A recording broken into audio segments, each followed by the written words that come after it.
Complete Extreme Ghostbusters. 1997. Lore explored. Welcome to Extreme Ghostbusters, the 1997 animated series that cranks up the proton power, amps the attitude, and gives paranormal pest control a whole new edge. Set years after the original team hung up their proton packs, this spin-off sees Dr. Egon Spengler holding down the fort, until a new wave of supernatural chaos forces him to recruit the unlikeliest squad of heroes: a wheelchair-using adrenaline junkie, a skeptical slacker, a goth occult expert, and a straight-A student with a heart of gold. Together, they're busting ghosts, battling government cover-ups, and proving that you don't need to be old school to save the world from things that go wrong in the night. In this video, we bring you the entire lore of the series, and if you appreciate our effort, then please like our content and subscribe to our channel.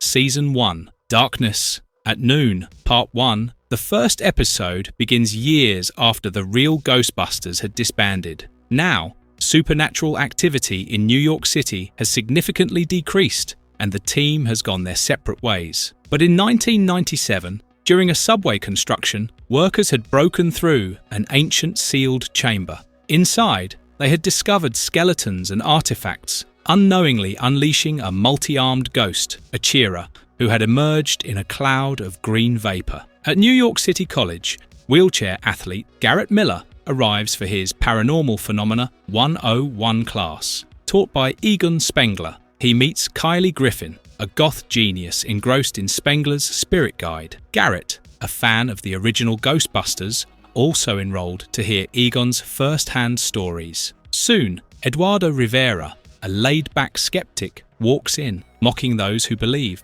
followed by Roland, a tech-savvy student who likes the Ghostbusters tech. Egon enters and notes with amusement that he has more students than in the previous semester. Their unexpected fifth classmate is Janine Melnitz, former Ghostbusters receptionist, who had decided to go back to school. Egon's spirit guide had been a staple in Ghostbusters lore, often used both for comic relief and as a deep dive into the paranormal. Meanwhile, back at the firehouse, Egon's instruments pick up major supernatural readings. Slimer, living there, panics and races off. During Egon's lecture on ectoplasmic growth cycles, Slimer bursts in to warn him. The students, shocked but intrigued, offer to help. Though Egon initially refuses, they pile into Roland's Mustang and follow Slimer to the firehouse. There, Egon confirms a citywide outbreak and explains a device Kylie had tampered with, the Ghost Beacon, used to attract ghosts. The Ghost Beacon acts like a paranormal magnet. Its power is drawn from lore similar to the Containment Unit or PKE meter, classic Ghostbusters tools. At the same time, news reports downplay the dig site's incident, blaming it on exhaust fumes. Egon theorizes that the new tunnel had ruptured a gateway to the spirit realm. Later that afternoon, at the tunnel's opening ceremony, Egon interrupts the mayor's speech, warning of dangerous spectral breaches. The mayor mocks him and claims that ghosts do not exist. Egon, undeterred, then promises to handle it himself. Elsewhere, Achira looks for a host in a city park. Back in her room, Kylie activates the beacon, hoping to connect with her late great-grandmother. Achira intercepts the signal and tricks Kylie by appearing as her grandma. Pagan, Kylie's cat, senses danger, but it is too late as Achira attacks. At the same time, Egon, suiting up against Slimer's advice, traces paranormal signals alone, violating the Ghostbusters' cardinal rule: never go solo. Achira then ambushes and electrocutes him. The rule, never go solo, has been drilled into every Ghostbuster, highlighting how vital teamwork has always been in the face of the unknown. The next day, Egon and Kylie are both absent. Janine, Garrett, Eduardo, and Roland visit the firehouse, where Egon, now covered in boils, explains that Achira has infected him. Realizing Kylie has taken the Ghost Beacon, the students decide to act. Egon, weakened by fever, reluctantly agrees too. Eduardo nearly walks out until Garrett convinces him to stay. Slimer cheers as the students suit up. Before they leave, he places an "Open for Business" sign on the door, signalling the rebirth of the Ghostbusters. This moment marks the unofficial launch of Extreme Ghostbusters, a generational handoff as the old guard passes the torch to a new team of unlikely heroes.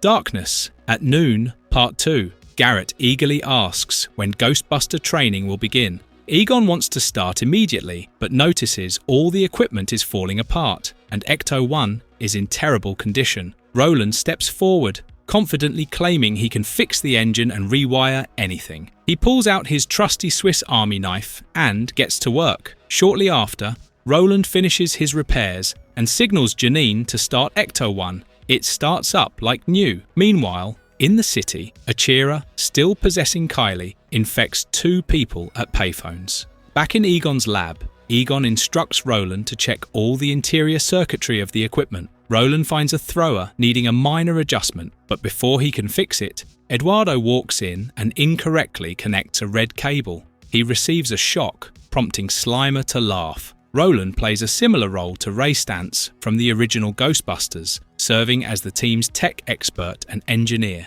In a subway passing 42nd Street, Achira infects all the passengers. The last one is a blind man who calls out in fear before being overtaken. At the firehouse, the team begins target practice. Roland, Garrett, and Eduardo aim at makeshift targets, but Roland loses control and hits a nearby engine. Egon steps in and sternly warns them never to cross the streams. Eduardo jokes about another electrical shock, but Egon bluntly explains that it would result in a nuclear explosion. Egon's warning not to cross the streams is a callback to the original Ghostbusters film's climax, where it becomes a key plot element. Upstairs, Egon demonstrates the PKE meter and explains how it detects ghostly energy. In a nearby hospital, a doctor examines a patient and is puzzled by the strange symptoms. A nurse corrects him. This isn't a virus, it's an outbreak. The waiting room is filled with infected people. Eduardo follows a PKE reading and finds Slimer eating something in the fridge. Roland, Garrett, and Eduardo take off in Ecto-1, but detect only faint signals. Egon radios in, sharing his findings. Achira is a symbio-apparitional entity, a ghost that needs a human host. Suddenly, infected victims approach the car. Unsure what to do, Eduardo gives one of them a quarter. Later, Roland picks up a stronger reading and parks. Garrett eagerly heads off to face Achira, while Eduardo stays behind in case Egon calls. Kylie appears, flirts with Eduardo, and asks for a kiss. Just as Eduardo leans in, Roland shouts for him to stop. Kylie is still possessed. Eduardo shoots her, forcing Achira out. Roland and Garrett assist, but without a trap, Achira escapes. Back at the firehouse, Egon examines an ancient tablet Kylie recovered. It warns of Achira, a destroyer of civilizations, though the details are vague. Eduardo jokingly theorizes that people infected with boils stop procreating. No one agrees. The team investigates a subway tunnel and discovers an ancient chamber. Inside, they're attacked by an appendage minion, which Eduardo vaporizes. The tunnel collapses, forcing them to blast their way out. Back at the surface, construction workers help pull them free. Egon examines the tablet with ecto goggles and confirms that Akira's offspring pose a greater threat.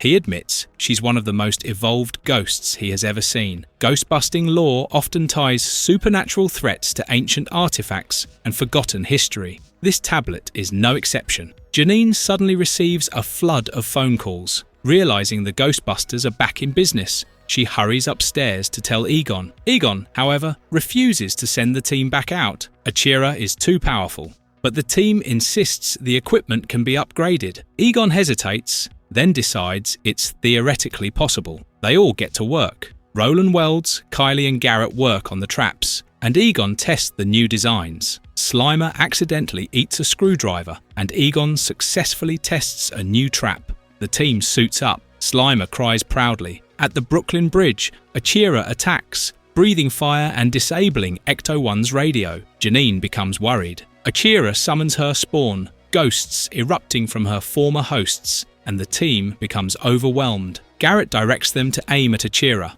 Kylie throws the trap just as Achira is pulled in. She vows revenge and explodes. Across the city, infected people suddenly recover. The scene of Janine answering a flood of calls is a nostalgic homage to the original films, symbolising the team's return to form. Back at the firehouse, Eduardo hands Egon the used trap. Egon seals Achira into the containment unit. Kylie teases Eduardo for shooting her, but they laugh it off. Roland is relieved it's over, but wonders if it truly is. Egon shares the same concern. Deep beneath the city, a tunnel opens, and ghosts pour out, foreshadowing future chaos.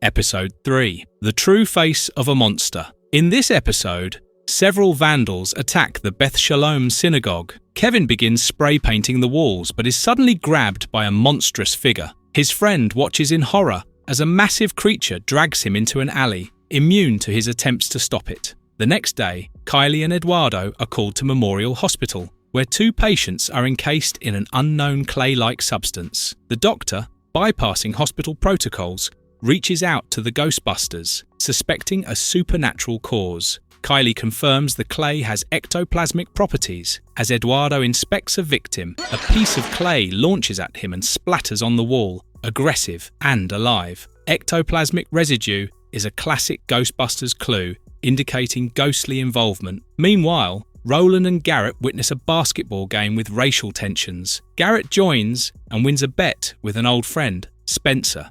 However, Roland is coldly received by Spencer's group, prompting him to later vent to Kylie about perceived racism. Kylie brushes it off, suggesting he may be too sensitive. At the firehouse, Egon reveals the clay is proto-organic and growing. While a fight over a TV channel is raging between Slimer and Eduardo, a news broadcast shows the synagogue covered in clay. The Ghostbusters come to scout out the situation, but are rebuffed by the rabbi. Roland feels that something is hidden, particularly after a pupil reports that ancient scrolls from Prague were received last week. That evening, the team returns. Eduardo ascends the fence, but is attacked by the same clay monster. Their proton streams go through it without harm. The monster reconstitutes and retreats into the synagogue. The rabbi once more insists they depart, but the student secretly confesses the synagogue contains precious scrolls. Kylie looks it up and determines the creature to be a golem, formed by stuffing a holy scroll into its mouth.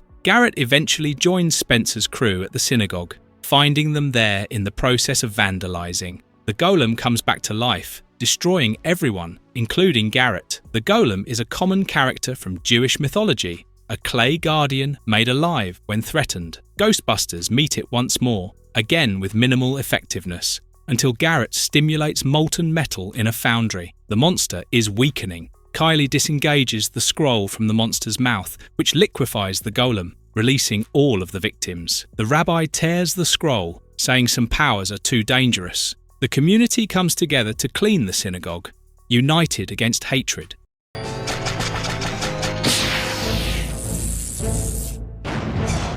Episode 4. Fear Itself. In this episode, police surround Vinny's club as panicked patrons flee. 2 animated knives burst out and lunge at the officers, who narrowly dodge. One cop insists the place is haunted. Garrett arrives, unrecognised by police, and whips out his PKE meter, amused to find the ghost is only a level C. Despite Egon warning him to wait for backup, Garrett charges in alone. Meanwhile, Roland is busy under Ecto-1 fixing a fuel issue. Kylie and Eduardo realise Garrett's gone and rush to catch up. Inside, Garrett confronts the biker ghost and blasts its head off, only for it to regenerate and throw him into a phone booth. His claustrophobia kicks in. Garrett's claustrophobia and impulsive nature stand in sharp relief to his thrill-seeking actions, lending complexity to his character. Eduardo and Kylie make it just in time to corner the ghost. When Kylie summons Garrett, she hears a phone ringing. It's him calling from the booth.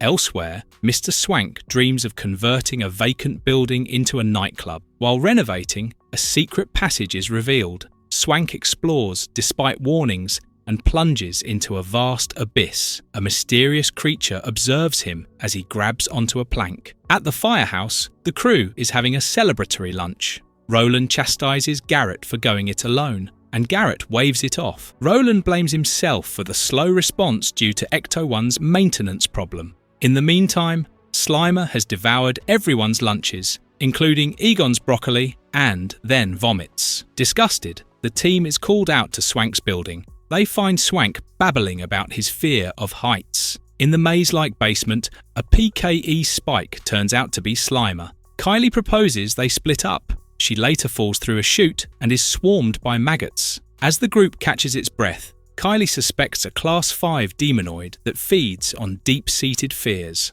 A Class 5 demonoid is noted for manipulating the environment to bring about deep-seated fears, a popular paranormal fiction trope. Serially, the group is assaulted by anthropomorphized fears, malfunctioning machines, maggots, zombie corpses of themselves, and suffocation traps. Garrett, trapped in a coffin, overcomes his fear to break free and finds Kylie. When the fears return, the team defeats them by switching targets. They discover the actual creature, weak and terrified. Kylie speculates it had just been protecting its place of residence. They decide not to kill it, instead closing off the basement. Asked once more about his fear, Garrett claims he's not afraid, although Kylie's knowing stare speaks volumes.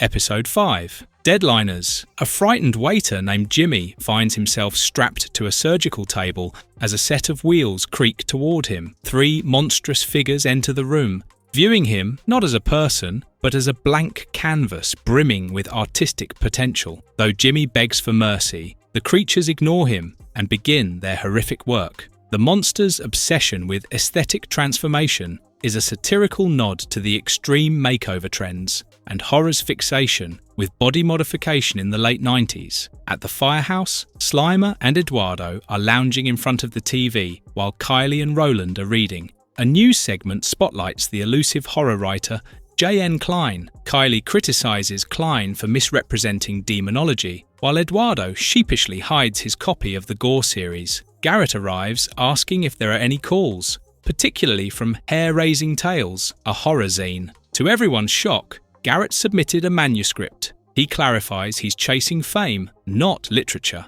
The news reveals Klein has mysteriously vanished, possibly in hiding, or worse. In this episode, J.N. Klein is an homage to Stephen King, complete with media speculation around his reclusiveness and output. Egon reports a paranormal emergency, 3 interdimensional entities involved in an abduction. On the road, the team jokes about Garrett's script, where only the handsome one in the wheelchair survives. At a local diner, a shaken cook describes Jimmy's abduction and mentions a creature with a saw for a head. Eduardo identifies it as Craniac, a villain from Klein's books. Craniac's design blends horror and industrial elements, echoing villains from Clive Barker's Hellraiser and other grotesque 90s horror icons. Kylie scolds him for breaking the illusion in front of the client. They set off to track the monsters. At Tuck's Inn, they find mutated guests and Jimmy, now turned into a monster. Craniac appears and regenerates after Garrett blasts him. 2 more monsters arrive, Corpuscle and Gristle.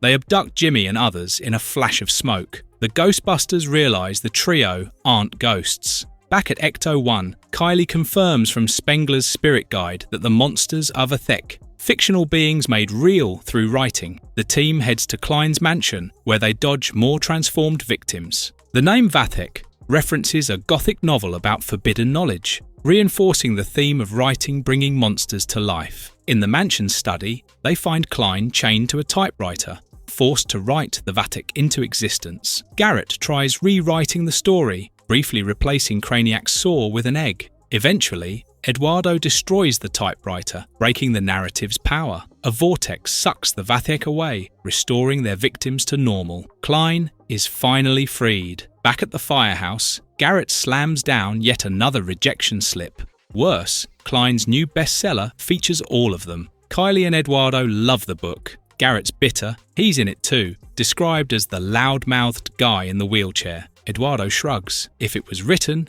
it must be true.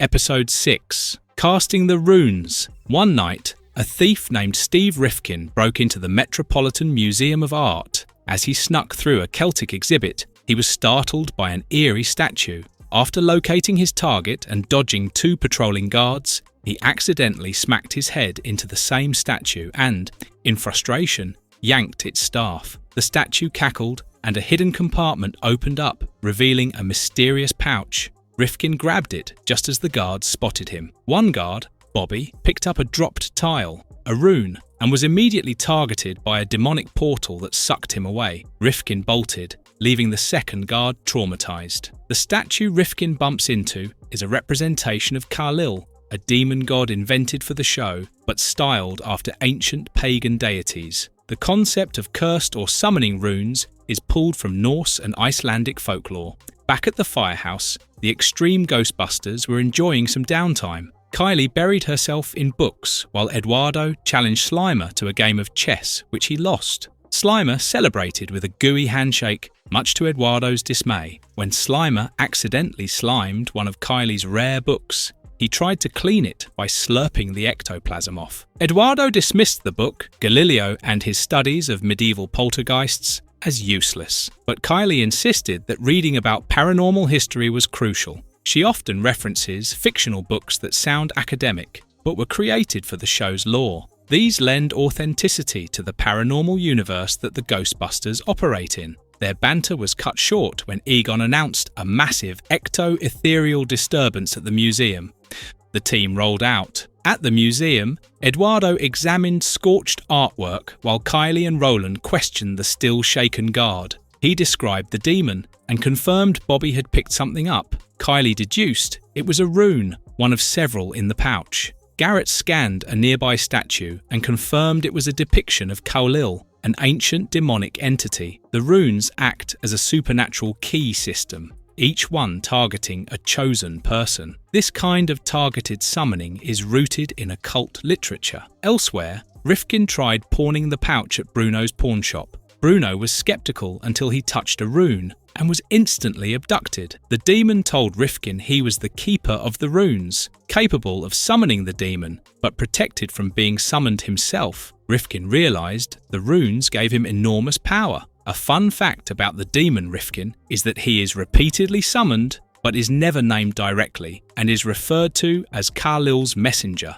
The concept of summoning demons by objects echoes folklore around cursed relics and voodoo tokens. The Ghostbusters traced activity to downtown Manhattan, matching all known disappearances to the area. In another encounter, they tried to trap the demon, but it overpowered their gear and vanished through a portal again, dragging another victim along. At HQ, Janine marked disappearance locations on a map, all in Lower Manhattan. Kylie, researching again, explained the runes tied into an ancient Icelandic ritual. Every 13 years, 13 people were sacrificed to Khalil. Each victim had touched a rune, which marked them for demonic abduction and eternal servitude. The Icelandic sacrificial cycle is a fictional addition, but modelled after real-life pagan rituals involving numerology and supernatural offerings. Using security footage and local IDs, they identified the thief as Steve Rifkin. Though nobody knew his address, Janine hacked the DMV database to find it after some moral hesitation.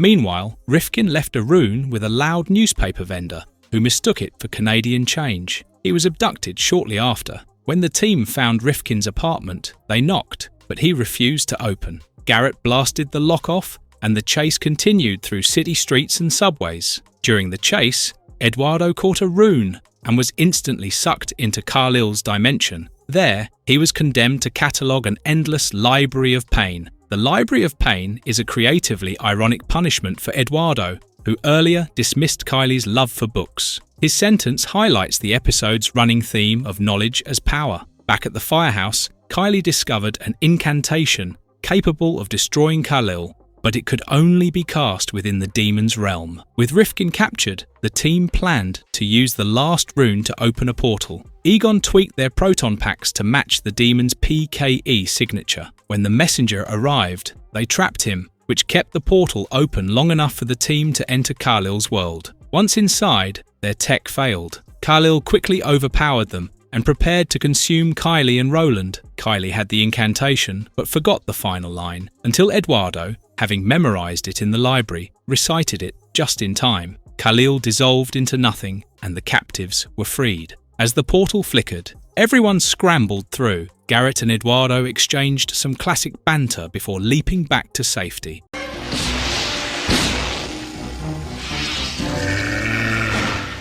Episode 7, The Infernal Machine. In this episode, Italian scientist Antonio Garibaldi, who lived in the 17th century, sleeps restlessly, muttering about celestial clockwork and the music of the spheres. At the same time, the demon Luco floats over him and disappears. Garibaldi awakens with an epiphany, draws feverishly, and constructs an enigmatic device. But when it's finished, Luco takes it over. Though fictional, Garibaldi draws inspiration from real scientists like Johannes Kepler, who believed in harmony between celestial bodies. In the modern day, a museum guide lectures a crowd about Garibaldi's inventions, the filbert press, Skidmore, and Klopstock. He notes Garibaldi was imprisoned in 1697 for heretical science. Nearby, the possessed machine sits on display. A young boy is captivated. As he and his mother leave, Luco jumps from the relic into the boy's Robobot toy. At the firehouse, Garrett and Eduardo play basketball in the garage,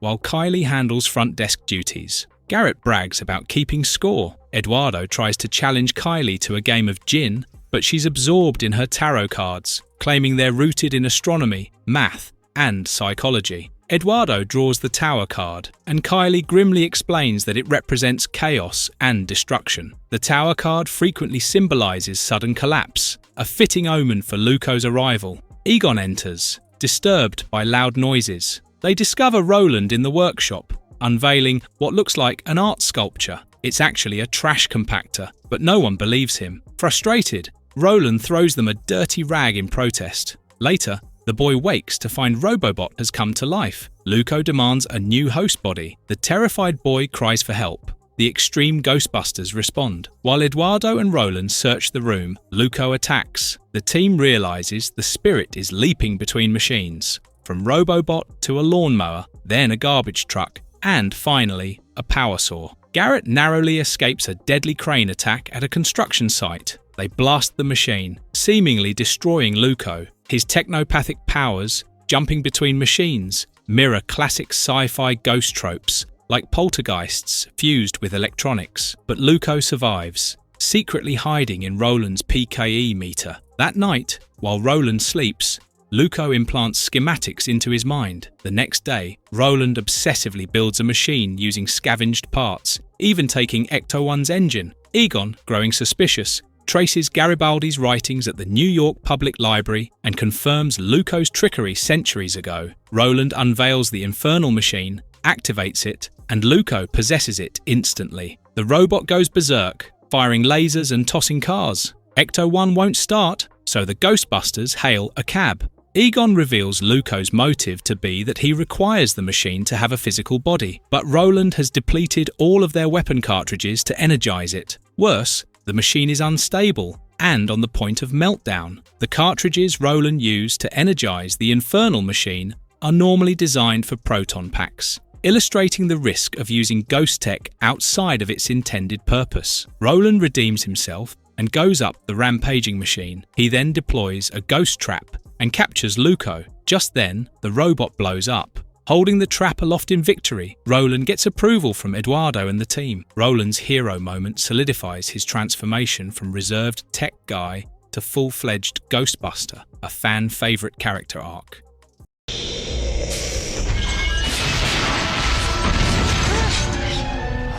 Episode 8. Home is where the horror is. Evening settles over New York City, and Len, tired and grumpy, wants to call it a day. But his older brother Frankie pushes him to sell just a few more chocolate bars, but they only have half a box left. Frankie promises it'll be the last house. Len's face tightens when he sees where Frankie's pointing, which is the old, haunted house. Frankie mocks his fear. Len insists he doesn't believe the rumours, but Frankie cuts him off, saying, "There's no such thing as ghosts," and knocks. Len takes a step back, but Frankie pulls him forward. The door creaks open. An elderly woman answers. They introduce themselves as students from PS52, fundraising for new computer equipment, and a chance to win a bike. PS52 is a common nod in animated shows, often referencing real New York public schools. The woman smiles sweetly and invites them into the parlour. As the door shuts ominously behind them, the boys scream. Outside, the eyes of the door knocker glow red. At the firehouse, Garrett powers through his 1023rd arm curl, while Roland fiddles with a PKE meter, and Slimer floats nearby with a tool belt. Kylie lounges with a book. Eduardo munches on a chocolate bar, swiping another off the shelf. Garrett acts strangely. Roland explains that Garrett's doing a 24-hour fast to jumpstart a new metabolic training regime, a so-called purification diet. Garrett grumbles. Eduardo, ever the troll, unwraps his candy bar slowly, torturing himself. Slimer, overwhelmed by food talk, collapses in dramatic agony. Kylie shifts gears, announcing it's the summer solstice. She explains ancient cultures once feared this night, believing spirits feast at midnight. Garrett snaps, then apologizes. Just then, Janine calls them downstairs as Egon needs them. A distressed couple tells the team their sons have been missing for 3 days. The police have no leads. The father, half embarrassed, mentions the haunted house they were last seen near. Egon confirms that the address has a long history of ectoplasmic disturbances. Ecto-1 speeds toward the house. Roland knocks at the door. An eerie figure passes behind the window. The old woman creaks open the door. They explain their visit, mentioning Tuesday evening. She recalls watching Wheel of Fortune and sipping warm milk. The Wheel of Fortune is a recurring comfort show in ghostly or surreal settings, representing the mundane amidst the bizarre. Garrett abruptly asks if the house is haunted.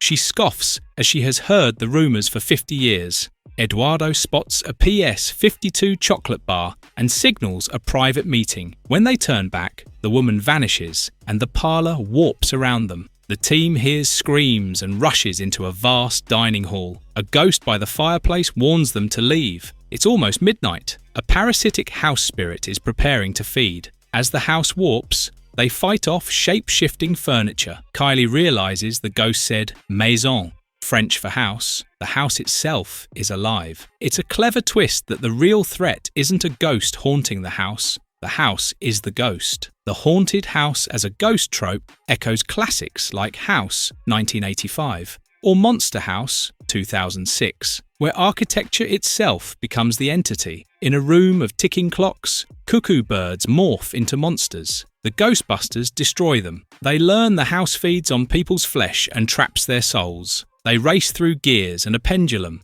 Eduardo saves Roland last minute. The maid reveals the boys' location. They're cocooned in ectoplasm. The team blasts the goo and rescues the boys. As they flee, the house manifests a flaming monster. Garrett blasts it. The front door is gone. Roland blasts an exit into the wall. The boys escape, but Garrett is taken. Inside, the woman reveals her true slug-like form and prepares to devour him. The others burst in, blast her and destroy the entity. The house melts into a river of ectoplasm. Spirits are freed. The maid blows Eduardo a kiss before fading away. Outside, Eduardo eyes the glowing door knocker, and it attacks. The team then manages to trap it. Garrett mocks Eduardo, who shrugs and waves a chocolate bar. Then remembers Garrett's still fasting and walks off. Garrett chases him, yelling.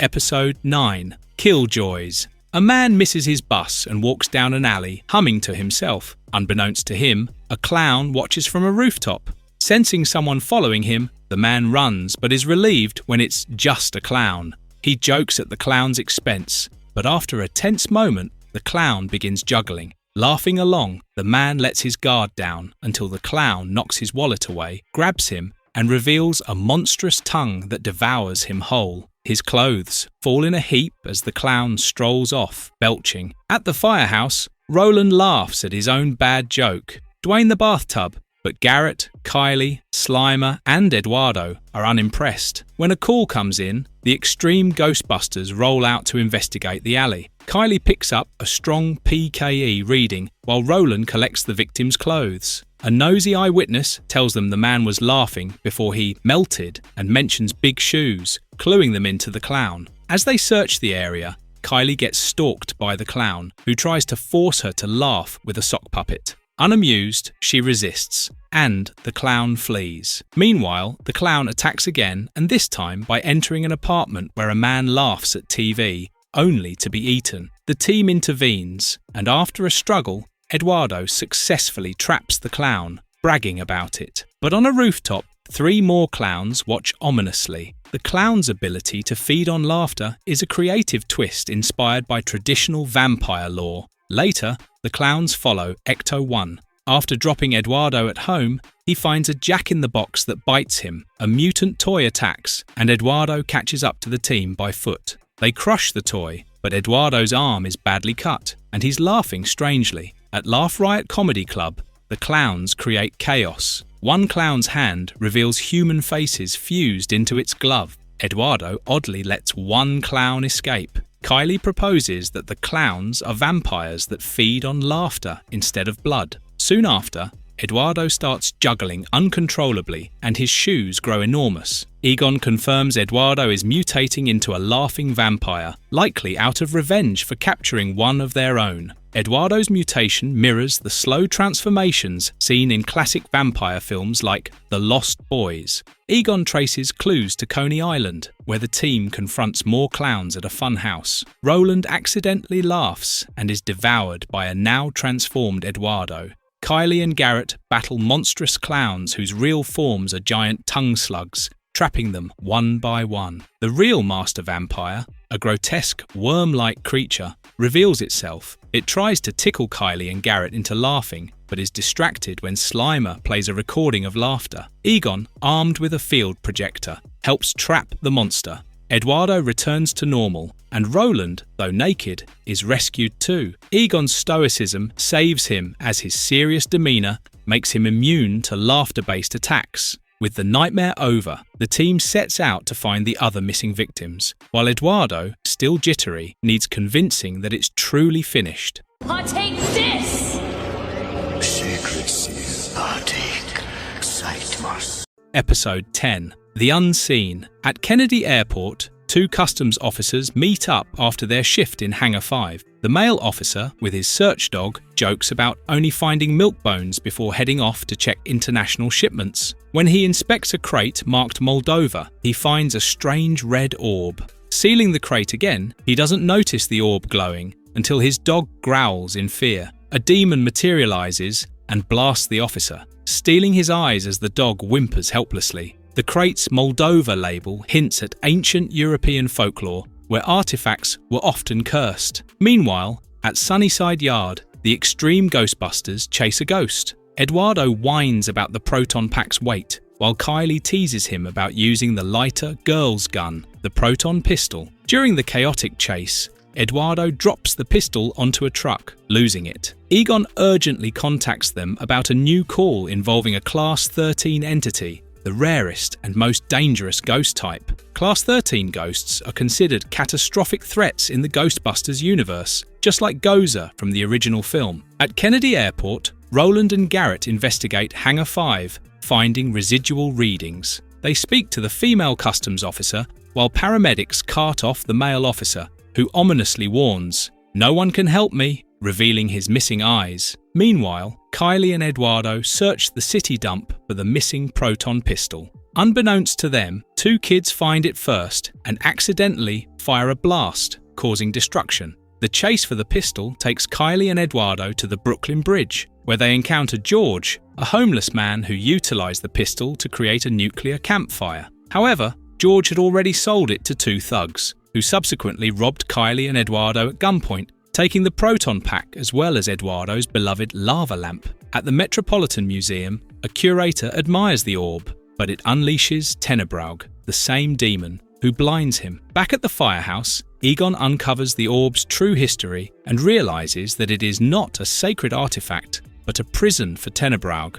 who feeds on people's eyes. The Orb of Moldova echoes real-world legends about cursed relics from Eastern Europe, where supernatural surveillance myths were common. The situation worsens when the criminals use the stolen ghostbusting equipment to rob a bank, framing the Ghostbusters. Roland and Garrett are arrested trying to save a cleaning woman at the museum, but they're too late. Tenebraug strikes again. Eager to put an end to the demon, Kylie and Eduardo attempt to warn the museum administrator. Failing that, they release Slimer to wreak havoc, cancelling the gala at the last moment. But the administrator has already examined the orb. As Tenebraug attacks, Kylie closes her eyes and reaches for the orb. Eduardo, at the same time, fumbles around, eventually tossing it aside in panic. Kylie then compels Tenebroug to look at the orb, restoring victim's eyes, and Eduardo breaks the orb to kill Tenebroug permanently. Tenebroug's eye-stealing power relates to ancient Celtic cultures where eyes were symbolic of spiritual vision and vital force. The following day, the actual perpetrators are caught, exonerating the Ghostbusters. Slimer fantasizes about eating donuts, but the police stare him down. Eduardo boasts of their triumph until he carelessly drops a proton thrower and blows the police station roof, instigating further pandemonium. Egon. You're not human! You're an insect! Your place is with a hive! Episode 11. The Crawler. At a harbour one evening, two men broke into a cargo ship and pried open a crate bound for the Museum of History. Inside was the sarcophagus of Kohila, the Incan lord of evil. One thief eagerly searched for a legendary talisman said to keep Kohila dormant, hoping to sell it for $10 million. His partner had second thoughts, but too late. They turned to see the tomb empty. Kohila appeared, shooting spores into their mouths. Panicking, they fled, dropping the talisman, which crumbled to dust. Freed Kohila assumed human form and claimed the harbour as the site for his hive. Kohila's name may be inspired by ancient Andean myths about evil spirits sealed away with sacred relics. The next morning, the two thieves met at a cafe. Mid-argument, one convulsed violently. Bugs with part human faces burst from his mouth. His horrified partner ran for his life. At the firehouse, Egon observed a paramecium under a microscope. Janine invited dinner out, but Egon vetoed the plan, complaining of rampant bacteria in the kitchen. Pouting, Janine thought love would be simpler if it was something Egon could study scientifically, just as Egon enthusiastically told her he'd discovered paramecia copulating. Egon's fixation on biology rather than romance is a running joke throughout the series. There was a call. The Ghostbusters, Garrett, Eduardo, Kylie, and Roland ran to the cafe. The cook said that a man pushed out bugs with grotesque human faces before he fell over. They found one bug left behind, confirmed it was ectoplasmic, and Eduardo freaked out when it latched onto his face. Kylie insisted they release it to find the hive. They followed the bug across traffic. Roland braved honking cars while Eduardo yelled at angry motorists. The trail led up a building where Kohila, now in human guise, summoned his insects and mused about finding a queen, fixating on Kylie. Eduardo refused to climb the building and chased the bug through the sewer instead, narrowly dodging a thrown car when Kohila attacked. At the firehouse, the bug trapped inside sent out a distress call. Unbeknownst to them, Kohila was hiding in the walls, observing. Kylie shrieked at a spider, almost revealing Kohila, but Janine saved the spider, unwittingly becoming Kohila's future queen. Kohila's strategy to seek out a queen mirrors actual insect colony behaviours, such as those of ants and termites. As Gregor Samsa, a reference to Kafka's The Metamorphosis, Kohila courted Janine, who feigned accepting a date to get Egon jealous. Meanwhile, in the hospital, the team discovered that humans were being used as incubators for Kohila's hive. At dinner, Janine quickly bored Gregor with Egon talk. When she apologised, Gregor ominously mused that insects would soon inherit the earth. Later, at the firehouse, suspicions about Gregor mounted when the bug reacted violently to him. By the time they realised the truth, Kohila had cocooned Janine, transforming her into a bug queen. In a climactic battle at the shipyard, Kohila's army overwhelmed the Ghostbusters. Janine, still partially human, broke free when Egon finally admitted he loved her. She tricked Kohila, trapping him and his hive in a ghost trap. With New York safe, Janine claimed her well-earned kiss, leaving Egon completely stunned and probably in love. Episode 12. The Pied Piper of Manhattan. One evening, a New York tours bus cruised through Greenwich Village when a swarm of ghosts attacked. The driver pulled over as terrified tourists fled, except one who tried to snap a photo. The ghosts flew right through him, and his camera dropped, capturing a close-up of one spirit. At the firehouse, Roland practiced violin badly. Upstairs, Slimer fled to hide, while downstairs, Kylie read, Garrett worked out, and Eduardo stuffed tissues in his ears. Garrett radioed Roland a song request to put a sock in it, but Roland kept playing. Egon found Slimer and realized the violin screeching disrupted Slimer's sectometabolism. Slimer's sensitivity to sound plays off ghost lore, where spirits react to frequencies humans can't hear. Janine answered a call, and Ecto-1 sped off to the Metropolitan Museum of Art. There, Mayor McShane, posing as an art lover but mispronouncing Manet, dedicated the new East Wing. Suddenly, the same ghost swarm struck. The extreme Ghostbusters blasted them, but their proton streams were useless. Roland ordered a polarity reversal, despite Eduardo's warnings, but the ghosts still overpowered them. McShane stormed off, embarrassed beyond repair. Back at the firehouse, the team received a $5,623 bill for museum damages. Roland blamed himself of being distracted while practicing on the violin, but Egon assured him everything was in working fine. Kylie speculated that the ghosts were developing a resistance, such as germs do. Bad enough, Roland's ruined violin was discovered slimed, indicating the ghosts weren't your typical spirits. The term evolving ghosts is an application of real-world antibiotic resistance fears. Meanwhile, throughout New York, the spirits caused chaos, knocking over statues, destroying traffic, and putting civilians in danger. At City Hall, Piper, a strange man with a flute, made McShane an offer. He'd command the spirits for a fee. Piper blew his flute, hypnotizing the spirits into marching into the harbour. Kylie's PKE meter showed something startling. Piper's readings for paranormal activity were greater than the ghosts. The Ghostbusters soon learned Piper was the real danger. Piper's name and powers nod to the tale of the Pied Piper of Hamelin, with a twist for ghost lore. Piper insisted on exorbitant demands, such as his own statue and an office at City Hall. When McShane stood firm, Piper retaliated, hypnotizing children throughout the city to become like zombies who would follow him. The Ghostbusters pretended to vacate City Hall, but secretly mobilized. At a dump, they encountered Piper, who, with his flute, caused tornadoes and monster waves of garbage. Garrett taunted Piper into releasing the children. Roland, remembering Slimer's reaction, played his violin again, the awful sounds weakening Piper's control. In the final showdown, Garrett blasted Piper's flute, exposing him. With the ghost engine disabled, Piper's body released ectoplasmic parts. The Ghostbusters trapped him before he could regroup. Garrett's joke about Roland's violin saving the day plays into a classic team dynamic, mockery hiding deep respect. The city was saved, but Roland's poor violin didn't survive as Garrett accidentally rolled over it. However, Garrett apologized. As Roland walked off with the remains, Eduardo and Kylie nodded at each other in approval.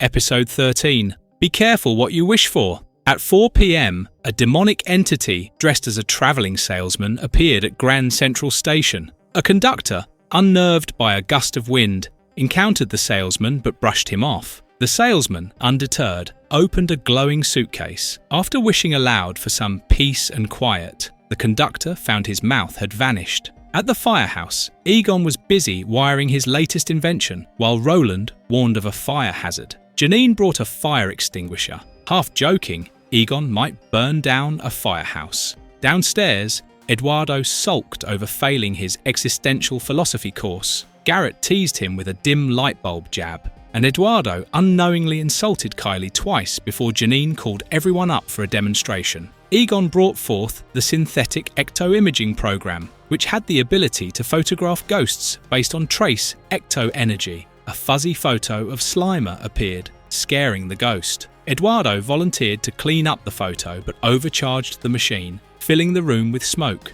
Just as a call came in from Grand Central Station, Egon's ghost photography invention is a nod to classic paranormal theories about ghosts and electromagnetic energy. At Grand Central, the Ghostbusters found the conductor, alive but missing his mouth. Elsewhere, the salesman tricked a woman into wishing for youth, transforming her into a baby. The team investigated and collected ecto samples, only to be alerted to more trouble near Central Park. In the park, the the salesman continued granting twisted wishes, merging a man's head onto another's body and turning a cyclist into a tree. Garrett pushed to confront him immediately, but after Eduardo accidentally blasted a hot dog stand, the others left to regroup, leaving Eduardo alone. The salesman approached Eduardo, who casually wished Kylie would treat him like she did her cat Pagan. Moments later, Eduardo fainted, waking up trapped inside Pagan's body. Eduardo's body swap was inspired by classic "be careful what you wish for" folktales. At the firehouse, Kylie grew worried when Pagan, but actually Eduardo acted strangely.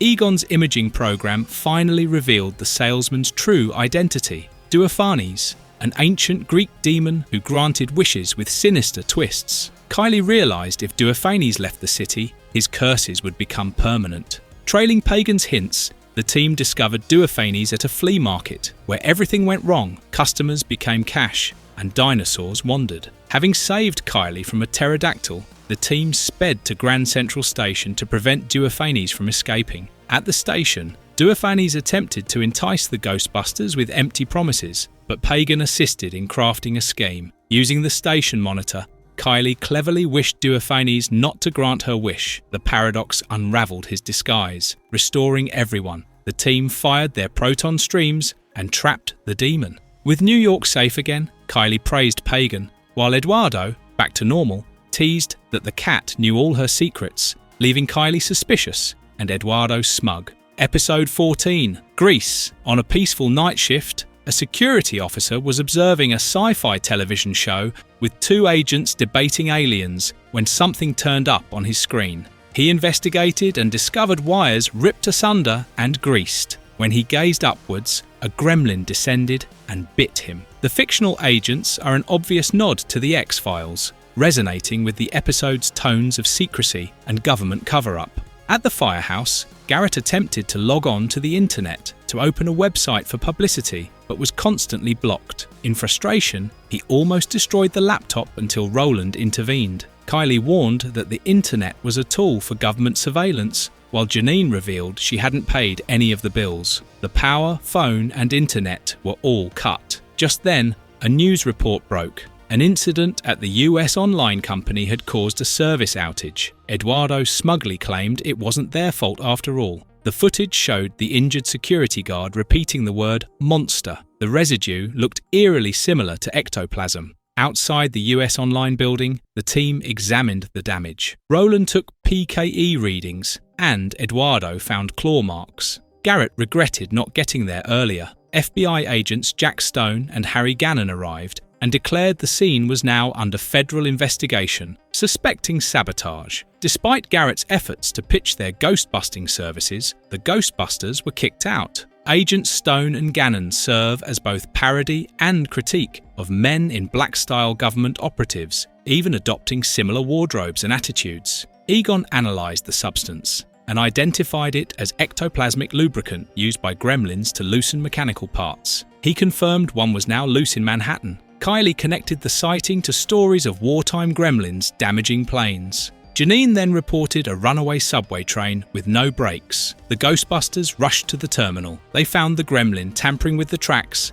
and barely managed to repair them in time to prevent a crash. Garrett was confident the act would earn them major publicity. Instead, the feds escalated their surveillance. After another gremlin encounter at the phone company, the Ghostbusters were arrested for terrorism and flown to DC in cuffs. Slimer stowed away and released the gremlin mid-flight. Garrett, away from his wheelchair, crawled in the cargo hold to battle it. The team recovered their equipment and held the creature back once more. This is one of Garrett's most physically challenging scenes, demonstrating how he accommodates and prevails without the use of his wheelchair. On the ground, the agents covered up the whole episode. A reporter attributed the confusion to a faulty satellite. Episode 15. The Jersey Devil Made Me Do It. One afternoon, the extreme Ghostbusters cruise in Roland's Mustang, paying a $4.75 toll. Eduardo complains about the cost, calling it a rip-off. Roland suggests they all pitch in, but Garrett refuses. joking he's only tagging along in protest, and would rather be home watching March Madness, which is the NCAA college basketball tournament held every spring. Kylie is thrilled to attend EctoCon, a paranormal conference in Atlantic City, while Eduardo dismisses the idea of hanging out with geeks. On the way, they pass a Hanover sign. Roland reminds them he's also getting a historic sword authenticated, possibly tied to Commodore Stephen Decatur. Suddenly, a monstrous creature attacks the car, vaporizing the roof. Roland panics about his Mustang, but Eduardo jokes he always wanted a convertible. They escape by driving into a tunnel, causing the creature to crash. Pulled over by a sheriff, the team blurts out their story. The sheriff identifies the monster as the Jersey Devil, a legendary creature from American folklore, and rushes off to warn the town. In Hanover, the town is in full bicentennial celebration. Roland visits the Museum of Ironworks, where the curator verifies the sword's authenticity, revealing it was forged from a piece of the Jersey Devil after Decatur wounded it with a cannonball centuries ago. Just then, the devil attacks again, disintegrating the sheriff's gun and Garrett's wheelchair. The Ghostbusters learn that Hanover iron burns the creature, which brings them hope in the fight against it. The Ghostbusters scare it away long enough by spattering it with iron shrapnel. Egon, driving stuck with Janine and Slimer, hypothesizes that the Jersey Devil is a Class 3 demonic being formed out of smelted iron ores, blending real ghost lore with pseudoscience. In Hanover, tensions escalate. The sheriff, who thinks that the old ways need to be respected, arrests the Ghostbusters in order to use them as sacrifices to placate the devil. Garrett bravely escapes and distracts the beast, releasing the others. The group comes up with a desperate plan to trick the Jersey Devil back into the town forge and melt it down. They warm up the old forge as Eduardo and Garrett ready the cannon. Town residents, now believing, assist by hurling iron at the monster. Eduardo gets a direct shot from the cannon, and the devil smashes into the furnace and is destroyed. With Jersey Devil defeated, the town, and Roland's car, is restored. Ecto-1 finally shows up, but Slimer's ghostly greeting scares the townspeople into another panic. Laughing, Kylie teases that Slimer really needs to work on his people skills. Episode 16. Dry Spell. Out in the rough seas, a science ship called in its submersible Magellan Echo Starburst 13. The captain, Danny, plotted it at 0-2-9 clicks and flirted with the pilot. She retaliated with teasing, but caught sight of the lost city of Krobos out of the blue. Investigating the ruins, she came upon an unusual building that creaked ominously. Danny ordered her to return immediately, preferring to wait for calmer weather, but a ghost escaped the structure and entered her submersible. When the sub was hauled up, the pilot didn't emerge. Danny opened the hatch and found only her dried-out remains. At the firehouse, Eduardo worked on a philosophy paper by copying directly from textbooks. Kylie teased him about it, and Roland warned he was only cheating himself. Eduardo argued that everyone bent the rules, especially politicians. Janine was then interrupted on the intercom as a call had come in.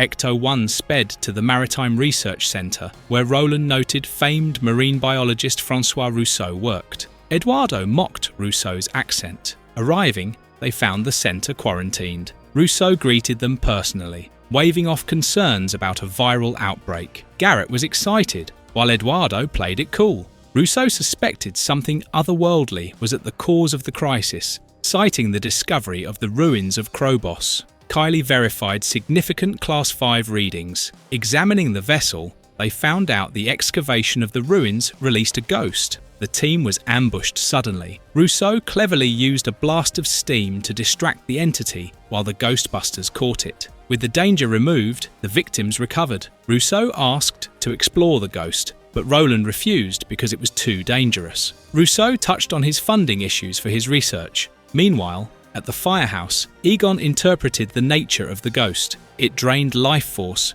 rather than water. If unchecked, it could have devastated New York's population. Later, Eduardo secretly let Rousseau peek at the containment unit. Distracted, Eduardo lost sight of Rousseau stealing the loaded ghost trap.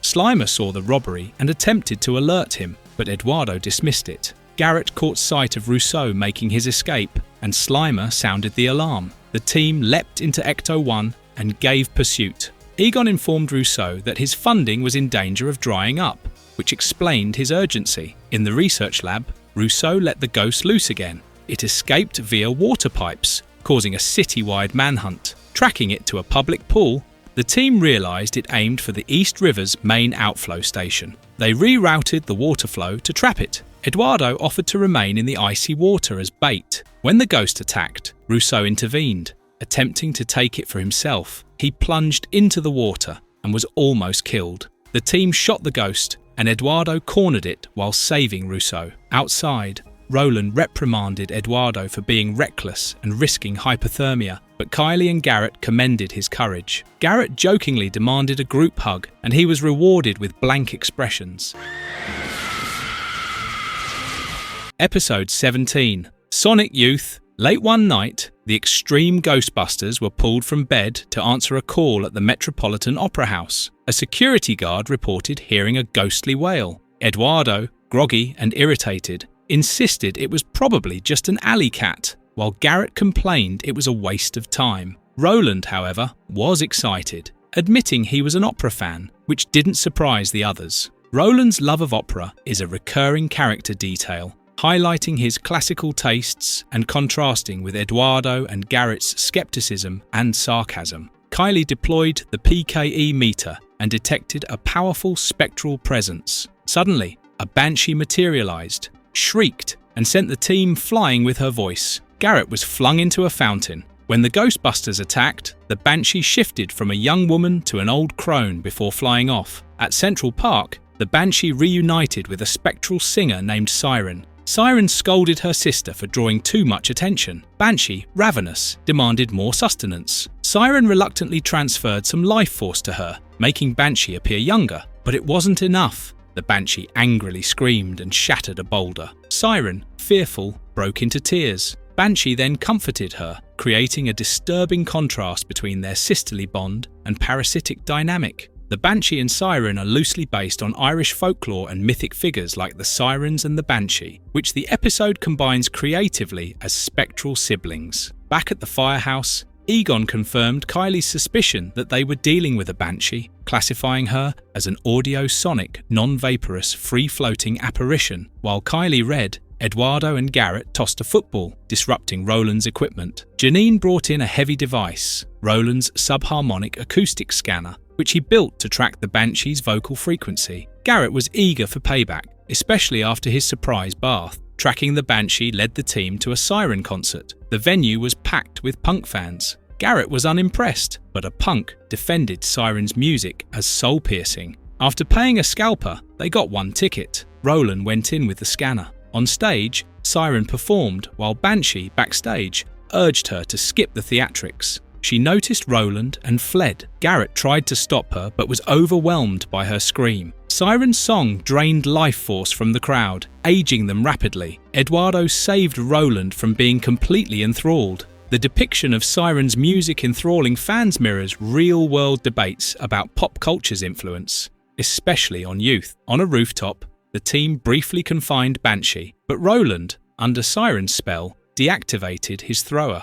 Banshee escaped again, ripping up the roof with her voice. Kylie and Eduardo glared at Roland's hesitation. Back at the firehouse, Roland locked himself in the workshop, obsessed with Siren, while the others grew worried. Kylie's scan of Siren's music registered a full 10 on the PKE meter. Egon later revealed Siren and Banshee were the Gnostic sisters from Celtic legend, with Siren's voice affecting brain pleasure centers. The Ghostbusters realized Siren was unknowingly enabling her sister. Meanwhile, Roland snuck into the containment grid and released Banshee, believing she needed Siren. Chaos ensued as escaped ghosts attacked. Kylie and Eduardo managed to recapture them. Eventually, Banshee and Siren targeted a high school basketball game. As Banshee wailed, Siren began feeding her again. Roland tried to protect them both, but the others intervened. Kylie persuaded Siren to turn against her sister. Siren reversed the energy flow, returning youth to the victims. Banshee reverted into a frail old woman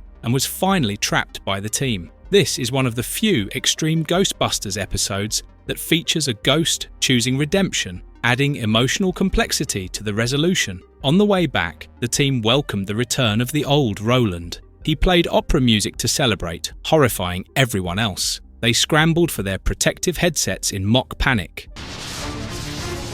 Kylie, maneuver Tempest to... Episode 18, Ghost Apocalyptic Future. In the firehouse basement, Kylie wrote in her journal, imagining a letter to her late great-grandma Rose. Startled by Slimer, she swung a lamp at him, but the slime ruined her journal. Wiping it with a curtain, Kylie suddenly saw the firehouse in New York in ruins. A man in tattered clothes appeared. Stunned to be in the firehouse, it had been destroyed years ago. Kylie realized she was caught in a time slip, a rare rift where two eras overlap. Time slips are based on real-world paranormal theories of spontaneous temporal overlap. There came a ghost called Tempest, taunting the man before splitting into two. Time warped turbulently. Eduardo, Roland, Egon, and Garrett burst in, finding the basement back to its normal state, with Kylie gone and only the enigmatic man left behind. In the future, Kylie hid from ghost armies holding humans in servitude. Today, the Ghostbusters battled Tempest, but managed to capture only half of his essence. No trap.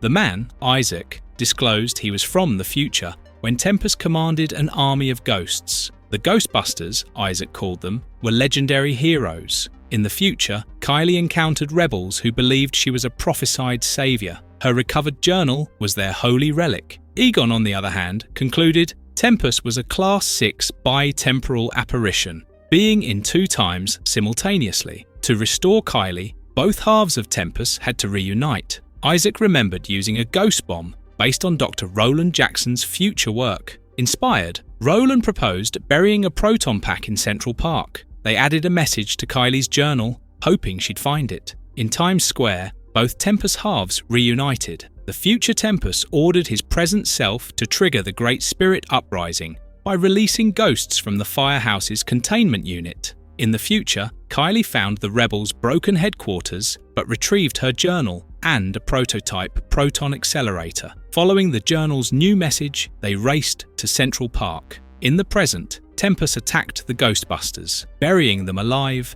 and damaging Ecto-1. They fled and reunited late, hiding the new time capsule. Later in the future, Kylie discovered the pack and fought Tempest and drove him to the destroyed firehouse as armies of ghosts advanced on them. Now, Tempest forced entry into the firehouse, almost releasing the captive ghosts. Egon and Slimer resisted until the Ghostbusters returned. With both Tempest halves present, a new time slip formed. Egon and Kylie coordinated the trap. Both Tempest versions merged and were captured. Isaac and the rebels faded back to their time, while Kylie remained. She pranked Slimer as payback, and Eduardo awkwardly expressed his relief. Roland wondered if they changed history. Kylie answered by blasting her journal, choosing to live her future one day at a time. Kylie's final act symbolizes free will triumphing over destiny.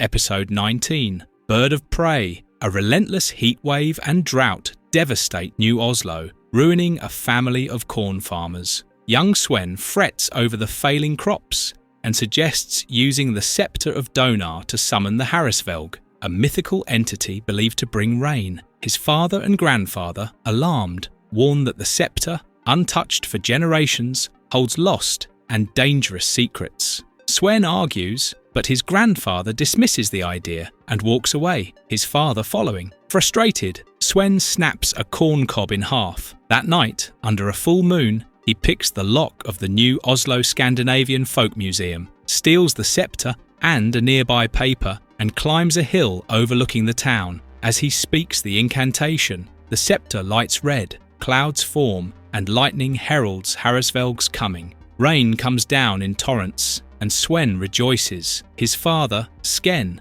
sees him and cries out to drive away the Harrisvelg before catastrophe befalls them. Lightning strikes the scepter and paper, igniting a nearby tree. While the Harrisvelg screams, father and son flee. On the firehouse, a local TV news show refers to the heat wave as the Scorcher in New Yorker, highlighting unusual temperature swings with -18 degrees Fahrenheit Monday, -3 degrees Fahrenheit Tuesday, and 98 degrees Fahrenheit Wednesday. Garrett talks about yesterday's freeze, and Roland reports record highs and lows this week. Egon, carrying proton packs, fears the weather will destroy their circuitry. His PKE meter blares, and he points it out the window, curious. Garrett asks if Egon believes the weather is otherworldly. Janine jokes that Egon views everything like that. The unstable weather corresponds with 2023 North American heat waves, attributed to jet stream changes. Slimer, trying to assist, harasses Kylie and Eduardo, but is rejected. Dejected, he tugs Janine's sleeve. She notes his wish to belong,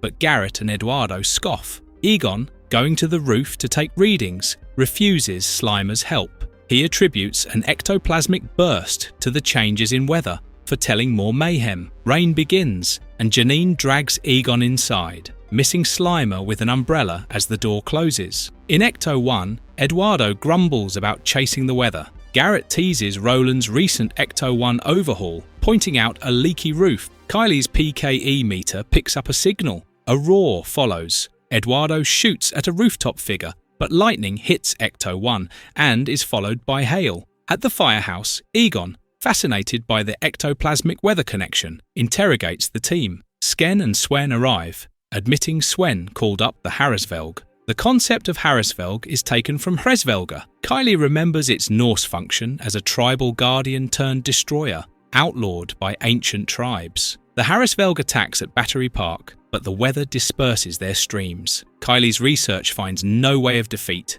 and the scepter is locked in New Oslo. Slimer takes it, but, unbeknownst to himself, powers the Harrisvelg, creating a tornado. Kylie uses the scepter crystal to power up their streams, trapping the Harrisvelg. Slimer discharges the tornado at great personal risk, getting a kiss from Kylie. Episode 20, Seeds of Destruction. Student opens a small Brazilian package in a third-floor laboratory in the university's biology department. He is amazed at the plant he finds, but when it opens up, a seed with an eerie face bursts out. Startled, he accidentally drops it into the box and rushes to look for Professor Brenner. The seed hops out, burrows into a tank of plants, and triggers a green glow. The eerie seed echoes Little Shop of Horrors' sentient plant menace. The plants surge, overrunning the lab. Returning with Brenner, the student, Sajid, is thrilled, but Brenner doubts his tale. They enter the lab, stunned by the jungle-like growth. A plant lunges at Brenner but engulfs Sajid instead, shouting for help as the plants spill into the hallway. At the firehouse, Slimer hovers over Kylie as she unpacks cartons in the kitchen. Annoyed, she shoos him away. Slimer drifts to Garrett and Eduardo in the dining area, awaiting lunch. Kylie serves tofu, beans, and vegetable curd, citing a documentary on deforestation. Her vegetarian push reflects 1990s environmental activism, like campaigns against Amazon deforestation. Garrett, craving meat, orders a meat-heavy pizza, delighting Slimer. An alarm blares. Roland silences it, announcing a job. Slimer sniffs the veggies and grimaces. On campus, vegetation covers the biology building as students clear out. Ecto 1 comes on the scene, and Brenner notifies of Sajid's trapping. Roland, Kylie, and Eduardo climb to the third floor. Garrett radios, directing them there. A tendril snares Eduardo's leg, and Kylie frees him. Roland's PKE meter pings, and he kicks open the lab door, revealing Sajid in a pod. Kylie confirms he's alive, but Roland can't open it. Eduardo wants to blast it, but Kylie warns it could kill Sajid. The seed, on a plant, leaps out of a window after Eduardo fires. The building quakes, collapsing. The collapsing building echoes Ghostbusters' high-stakes action, like the Stay-Puffed Marshmallow Man's rampage. The team hauls Sajid to the fire escape, which swings into a tree. They tumble into bushes below. The seed lands near Brenner and slips into his pocket. Garrett jokes about eating plants first. At the firehouse, Egon examines Sajid's pod, noting its symbiotic link reports no PKE post-collapse, but Egon insists the entity persists. Roland unveils a sub-zero liquid oxygen blaster. Egon identifies a plant sample as Unsidium demonium from the Amazon. Unsidium demonium is a fictional nod to exotic Amazon flora, like the carnivorous Nepenthes raja. Kylie suspects nature's revenge. Garrett blames eco-activists. Egon assigns Kylie to research Amazon demons and Garrett to aid Roland. Slimer tries stealing Garrett's burger after eating his pizza. At Brenner's apartment, the seed invades a potted plant, which grabs him. Brenner calls the firehouse. Kylie, thinking it's Garrett's joke, hangs up. Roland traces the call to the address of Brenner. In Ecto-1, Kylie connects the entity to Kuja, a rainforest guardian, and proposes communication. The Kuja legend is similar to Amazonian mythology about forest spirits, such as the Curupira. However, Garrett prefers blasting. At Brenner's plant-infested unit, tendrils invade the elevator. The team escapes, but the seed flees again. Kylie tries talking to it, but a plant dangles her over the balcony. Eduardo saves her. They rescue Brenner as the seed glides to Central Park. Egon recognizes the entity in Central Park as Shambahak, a 2,000-year dormant eradicator. Shambahak's eradicating purpose is rooted in apocalyptic legend, such as Mayan theories of collapse. Kylie begs the seed, but it pods Garrett. She puts it in the freezer, but Eduardo intervenes, telling her about Shambahak's trap. The seed burrows, sprouting a giant plant. Kylie modifies Roland's blaster to shoot room-temperature oxygen, forcing Shambahak out. Roland and Eduardo blast it. Kylie traps it. The pods release Sajid, Brenner, and Garrett as the plants wilt. The next day, Garrett serves salad. Joking about ranch-dressed revenge, Kylie smirks, noting his lesson learned. Episode 21. The Luck of the Irish. Construction workers labour at the Sons of Erin Society building. Foreman O'Malley orders Murphy to clear the back office, stressing the club needs the restoration done by Monday for a St. Patrick's Day party. Murphy, confident, moves a box and spots a rack of pipes. Lifting one, he triggers a secret passage in the bookshelf. Sunlight hits a stone circle, and Murphy, inspecting it, knocks over a stone. A leprechaun emerges, knowing Murphy's name, and demands his stolen gold. Confused, Murphy angers the leprechaun, who animates a bull figurine with his shillelagh. The bull charges, tossing Murphy into the air. The leprechaun blasts him into a tiny pot. A nearby plaque listing club officers, McShane, McTavish, O'Toole, Murphy, glows green on Murphy's name. At a condo, a housekeeper delivers mail to Mr. O'Toole on his balcony. He opens an envelope, and burnt toast falls out, baffling him. Ecto-1 parks outside the Sons of Erin building. Egon examines a stone with a magnifying glass. Roland takes notes, and Kylie scans with her PKE meter, recognizing the Celtic mystic circle used to trap supernatural beings. Egon identifies the stone as a Blarney stone fragment, known for granting luck and eloquence. O'Malley recounts seeing a small figure. Eduardo's meter spikes, and Kylie suspects a leprechaun. Janine radios about an emergency. The Blarney Stone ties to Irish folklore, believed to bestow persuasive speech. A police barricade surrounds O'Toole's condo, where he flees a giant serpent. The Ghostbusters barge in, firing, but their streams fail against the ecto-animated Class 4 emanation. A falling ceiling light crushes it. The leprechaun blasts O'Toole into the pot, and the O'Toole plaque glows. Kylie demands answers. The leprechaun seeks his gold and curses Garrett with bad luck before vanishing. A brick nearly hits Garrett, but Roland saves him. The leprechaun's curse mirrors Irish tales of malevolent fairy tricks. At the firehouse, Egon analyzes the toast as charred wheat. Kylie finds Celtic lore linking burnt toast to sacrifices. Egon isolates a Blarney stone component to counter the leprechaun's powers, creating synthetic luck. At McTavish Boxing, the leprechaun confronts McTavish after eerie knocks, demanding gold. The three knocks echo Irish banshee legends signalling death. McTavish fights an emanation, collapses, and is potted. The Ghostbusters arrive, but the leprechaun outwits them, exploiting Garrett's bad luck to escape with the pot. Egon discovers the leprechaun, brought from Ireland in the 1900s, terrorized immigrants until the Sons of Erin trapped it with the Blarney Stone. It now targets descendants, Murphy, O'Toole, McTavish, and Mayor McShane. At Gracie Mansion, the leprechaun kidnaps McShane in a death coach, which is a nod to Irish folklore's Coiste Bodhar, a harbinger of doom. Ecto-1 pursues, but a float crashes them into a storefront. The leprechaun animates a statue. The team melts it. Garrett, using Egon's formula, blasts the leprechaun, and a float's gold pins it. The team traps it, freeing the victims. McShane claims it was a prank. Earth to Eduardo, Superman is a card. Episode 22. The Ghostmakers. Ecto-1 sits parked outside a residence where Mrs. Hardenbauer, an elderly woman, tells Kylie and Eduardo her husband acts oddly,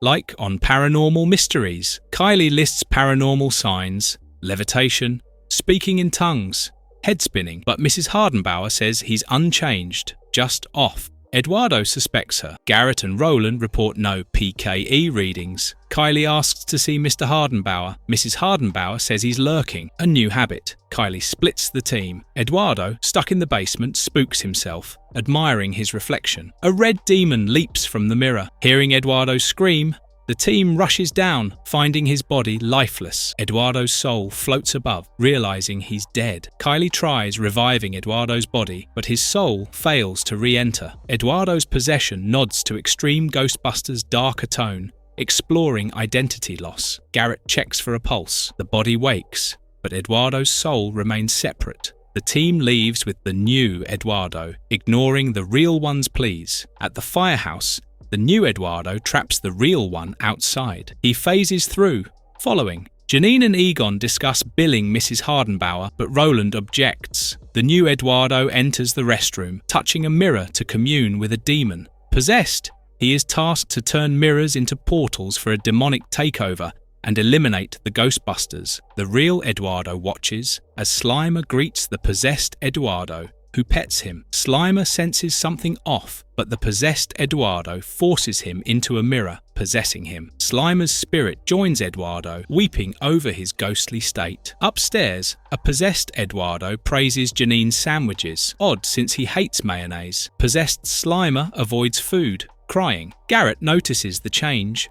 Roland dismisses it. A possessed Eduardo washes dishes, turning them into portals. Dish portals are a creative twist on Ghostbusters' tech-heavy supernatural threats. Garrett, teased about a zit, nearly looks into a plate, but drops it when Egon announces a call. Egon notes a pattern of people acting unlike themselves. At a couple's home, the husband apologizes for a false alarm, but Roland's PKE meter spikes. The couple's faces morph, they flee. Eduardo and Garrett chase the husband, and Kylie and Roland chase the wife. The wife overpowers Roland, tossing him into trash cans. The husband punches through a wall. Then Eduardo shoves Garrett, feigning an accident. Garrett, suspicious, aims at him, but Eduardo escapes into a mirror, pulling Garrett in. Garrett's spirit joins Eduardo and Slimer. Possessed Garrett walks, unnerving the team. A walking Garrett nods to his disability, amplifying the possession's eeriness. Upstairs, they tie him up, but paranoia grows. Sabotaged PKE meters spark accusations. Egon suggests scans, but the broken meters escalate tensions. In the lab, Egon uses mass-maker gloves to solidify spirits. These gloves echo Ghostbusters' inventive tech, like the ghost trap. A possessed Eduardo attacks, but Kylie, faking possession, grabs the gloves. She tricks Egon with a mirror, solidifying Roland and Egon. They trap demons in their bodies. Slimer enters the mirror realm, rescuing Eduardo but losing Garrett to the demon leader. Eduardo then shoots through a mirror, freeing Garrett. The team traps the leader, restoring everyone. Slimer kisses Eduardo, and Garrett jokes about avoiding bad luck, shattering the mirror.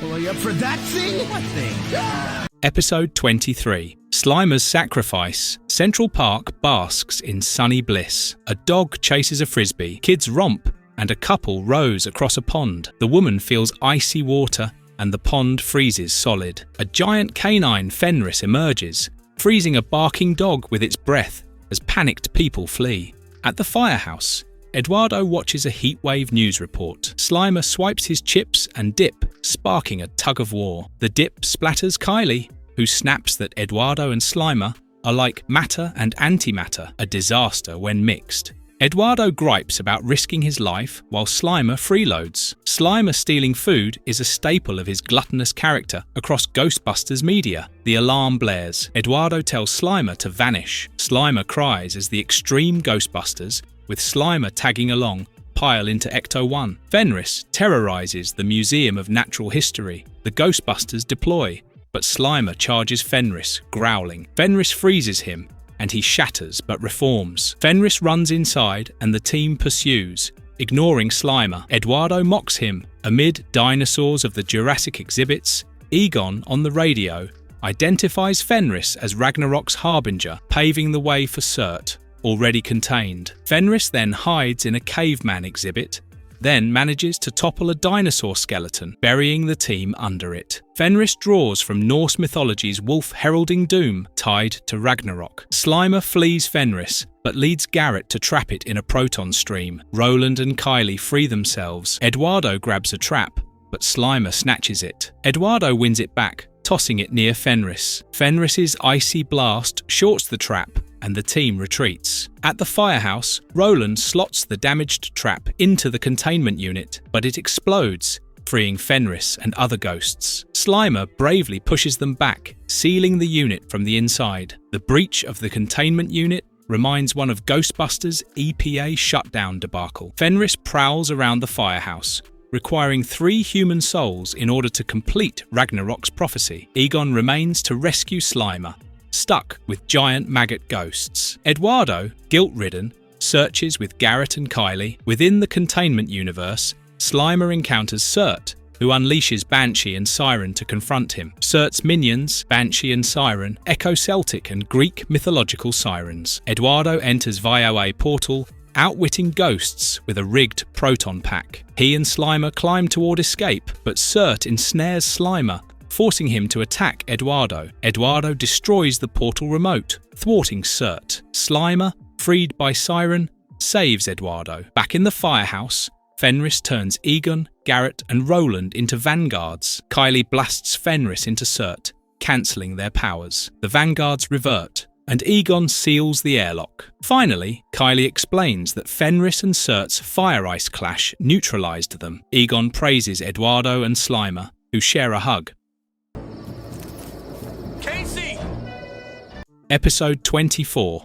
Grundle-Lex. A fierce thunderstorm rages on at night. Lightning splits a lone tree, exposing a cocoon. A Grundle-like figure bursts out and flees. A boy wakes to a knock at his window. A Grundle urges him to play. Ecto-1 rolls up to a house where police confer with the boy's mother. She says her son screamed, and the creature, chanting, "Come out and play," escaped into the woods. Kylie freezes, haunted by those words, but tells a concerned Roland she's just dizzy. Garrett spots slime. Kylie and Roland scan with PKE meters. Eduardo brushes past skeptical cops, proclaiming they're scientists. The team ventures into the woods. Garrett struggles through the bush in his wheelchair, delighting Eduardo. They find the split tree. Roland gloves up to collect cocoon ooze. Kylie glimpses the Grundle fleeing. They chase it up a hill with Garrett trailing. Eduardo, winded, pauses. At a cliff, the Grundle ambushes, tossing Roland over the edge. He clings on, and Kylie, lost in memories, pulls him up. Roland owes her big,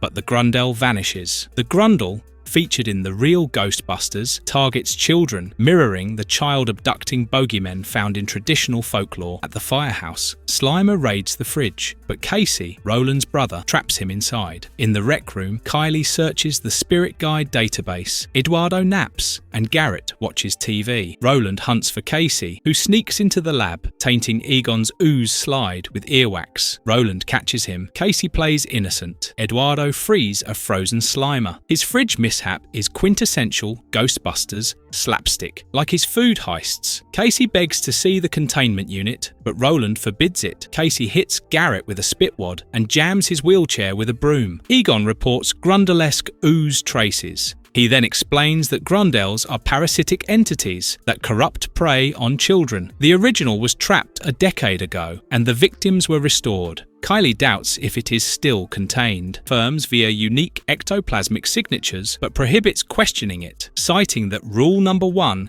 is to never open the containment unit. Roland, repaying Kylie, projects the Grundel. Rule number 1 highlights the high stakes of containment in Ghostbusters, a principle set in the 1984 film. It knows Kylie, recalling watching her sleep and targeting her friend Jack, who vanished, half Grundel. Egon nearly catches them, and Roland hides the gear. Kylie confesses to Jack's loss, but Roland thinks the Grundel lies. Another Grundel lures a girl. Her dog intervenes. Egon sends Kylie to an emergency. The team chases the Grundel Jack into a river. Kylie lies, denying it's him. At the firehouse, Roland helps Kylie project the Grundel, who admits to cocooning Jack. His cocoon evokes species transformative horror. Casey, entranced, frees the Grundel. Both Grundels target Casey, luring him out. Ecto-1 alerts Roland that Casey's gone. Garrett saves a transforming Casey, and Kylie traps the original Grundel after Roland's shot. Jack, restored,